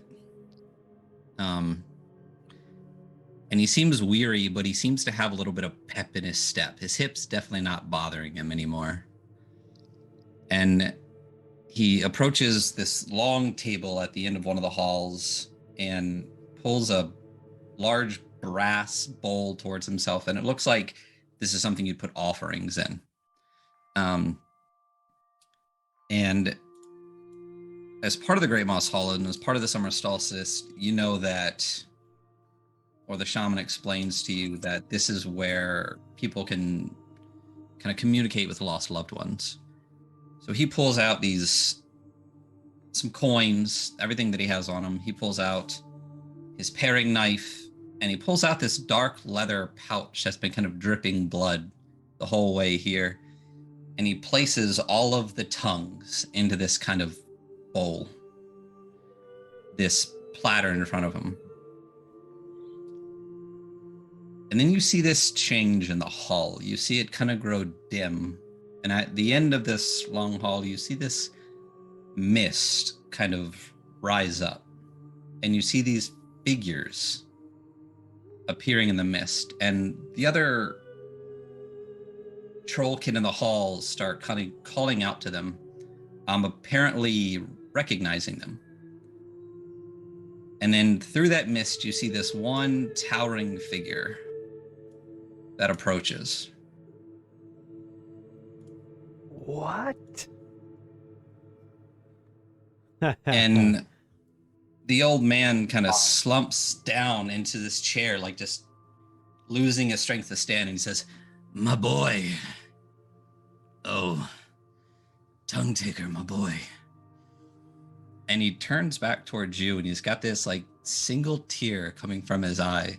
And he just says, "Thank you for bringing me here. Thank you." And as he turns back, he kind of slumps into his seat, and whatever bit of this grumpy energy that he had left that was keeping him alive long enough for you to bring him here seems to leave him and just dissipate. And this last shuddering breath leaves his small, frail corpse. And as you look back towards the end of the hall, you see this other figure appear in the mist, this short, old Trollkin standing next to this towering figure. And they embrace each other, and they both look back at you, and then walk away into the mist. Brad. Too bad none of our characters know this stuff, but it's good meta. Yeah. I know. Love it. It was my love letter. Oh, Tongue Taker. Tongue Taker. We miss you, Aw. Tongue Love it. Taker. I don't know if we had it recorded, but Tongue Taker gave a funeral for my character that died in Dark Kingdoms. And I was trapped up in they didn't know this, but I was upstairs and I heard the whole thing, and it was so long and beautiful. And so when I knew I was doing a one shot, I took my 3 favorite things, like daddy issues, Vikings, Your favorite things. Okay. Tell me more, Matt. Let's keep and going. then paying back my friends. And for all of you guys, like, you've changed like the last 2 years of my life, and like I wouldn't have wanted to spend it with anybody else. Awesome. Yeah. Yeah. That's so sweet. So that's the Great Moss Hall. Good job, Matt. Nice. Thank you. man. My Blast. first DMing ever. Yeah. Like, It was so Ever? good. There you go. And, Awesome, man. but I had Yeah. the pros. Yeah. I had the pros making me look good. So yeah. So good. So thank you, everybody. Thank you for all of the raids that came in and everyone that stuck around. We do have this giveaway to do. Do you want to go ahead and do that now? Oh, that'd be awesome if we could. All right. We can give away a few if So you want. this is And you guys, let's give away a few, because like, if people, how many people we got here? Yeah, we got 36 viewers, and it's freaking 10:30 at night. You guys, this book. So in the book, let me just say, Scribe Eater is in it, and the little man is mentioned in one sentence. And then also you can get the grimoires from Kobold Press, even though they don't give us money. They have like a 3-paragraph or 4-paragraph thing on the Great Moss Hall, and literally Jason's book, this, and then Tongue Taker's funeral for Dre were all I needed to create tonight. So how many do you want to give away? I don't care. I got 4 sitting behind me right now. We could do 5. How many do you want to do? It's up to you. How about roll dice? Roll bone Let's roll dice. Okay, let's roll Ah! dice. Let's Yeah. roll bone dice. Roll in the main Are we doing order. All the die. 1d6? Let's just see. Yeah, just do it. Let's Just do do a a D6. D6 and we'll see how many. Okay, 4. Oh, there it is. So Giving we'll away give away- 4. All right. That So is- we are closing the entries now. And you need to be a follower to win. So if you put in an entry for the giveaway and you are not following, make sure you hit that follow button real quick Mash that before I button. completely do this. Yeah. Thank you for giving those books away, Jason. Yeah, man. Of course. And Jason has a new book out too, but we'll talk about that later. Yeah. All right. So here we go for our 4 winners. We got Constipated Lettuce, who said he wouldn't win. He was the There first you one. go. First Yeah. Lettuce. Shout Yeah. out. So send a Yay. message if you let's do an exclamation point Discord. If you do win, make sure you hop in Discord and send Matt a message. You'll see him in there, and we'll get all of your addresses and stuff and be able to send these out. So that's the first winner. Second one is Skull, All right. the Skull. sculpting chin. There we go. Nice. The third winner is Shift 70 Up. Is Shift still here? Because I believe he came in on one of the raids. So if he's not here, we don't really have a way to contact him. We can wait just a minute. We'll pick the 4th winner and then we'll re-pick again if the winner is not here. 20 sides to every story, which is one of the people that rated us. So we can go ahead and send them a message if they're still not here, Yeah. since they are one of the raiders. But if Shift is not here, we're gonna go ahead and do one more. And then that'll be Galaxy Kai. I think Galaxy Kai might have just came in on the last raid. Are you here, Galaxy There Kai? we go. There we go. Yay! Yeah. Yay. So hop into our Discord and shoot Matt a message. And we will send these books out to you. Forged of Ice and Blood is a great book written by Okay. Jason, who is Toker on your screen right now. And as Matt said, it is the inspiration for part of this game, and came about from one of our other games. So thank you all for joining those giveaways. Eric, I couldn't Complete that. figure I'll out- send a message. I couldn't Oh no, figure I'll out send a how to message give- to one of the guys. I couldn't it. figure out how to give away Jello tongues. Yeah. Like gummy tongues, like the gummy rat. The Gummy gummy tongues. tongues. It's the next thing, baby. Trollheim gummy Yeah. tongues. Yeah. There On we a go. stick. Uh, Oh, that was awesome. I missed the Great job, in-person Matt. sessions with the I still got my tall boy can downstairs with Matt's death Yeah. scene on it. oh yeah. Yeah. I have it. It's like one in my definitely going to the next house box or Dead Dre Oh, IPA. yeah, for Yeah. sure. Dead Dre Dre IPA. Dead Dre Uh, IPA, exactly. But now I know how to disengage. There you go. There you go. Absolutely. Dude, the Dark So- Kingdoms you pay consequences, baby.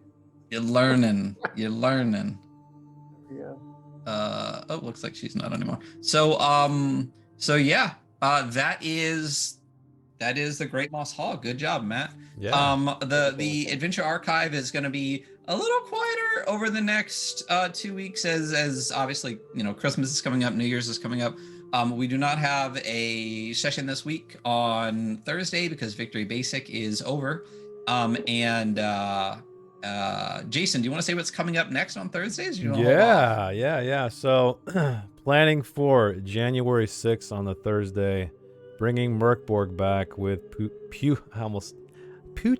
Putrescence Regnant, which is the latest adventure distributed with an LP. So it has its own soundtrack. It is a bog crawl, apparently, so it's going to be fun. We're going to be rolling up some new characters before we go back to the campaign. So this is going to be kind of a mini arc, I guess, with some new people. Nice.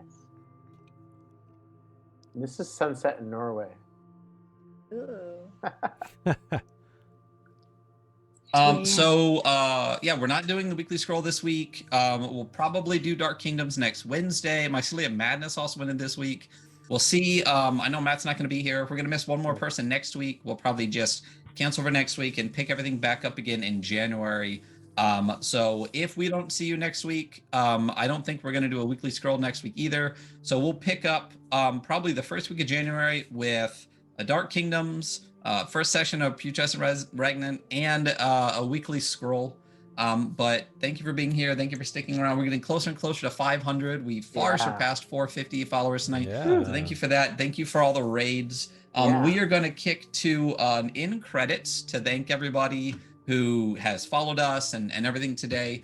And then we are going to also drop into a raid. Yeah, let's do that. We're going to raid into these guys. And yeah, so thank you so much, everybody, for being here. We really Thanks. appreciate it. Happy New Year. Yeah. Merry Yeah. Christmas. And Merry Christmas. Bye. Solstice. Well, my father often told me when I was just a lad, a sailor's life is very hard, the food is always bad. But now I've joined the Navy, I'm aboard a man of war. And now I found a sailor ain't a sailor anymore. Don't haul on the rope, don't climb up the mast. If you see a sailing ship, it might be your last. Just get your civvies ready for another on the shore. A sailor ain't a sailor, ain't a sailor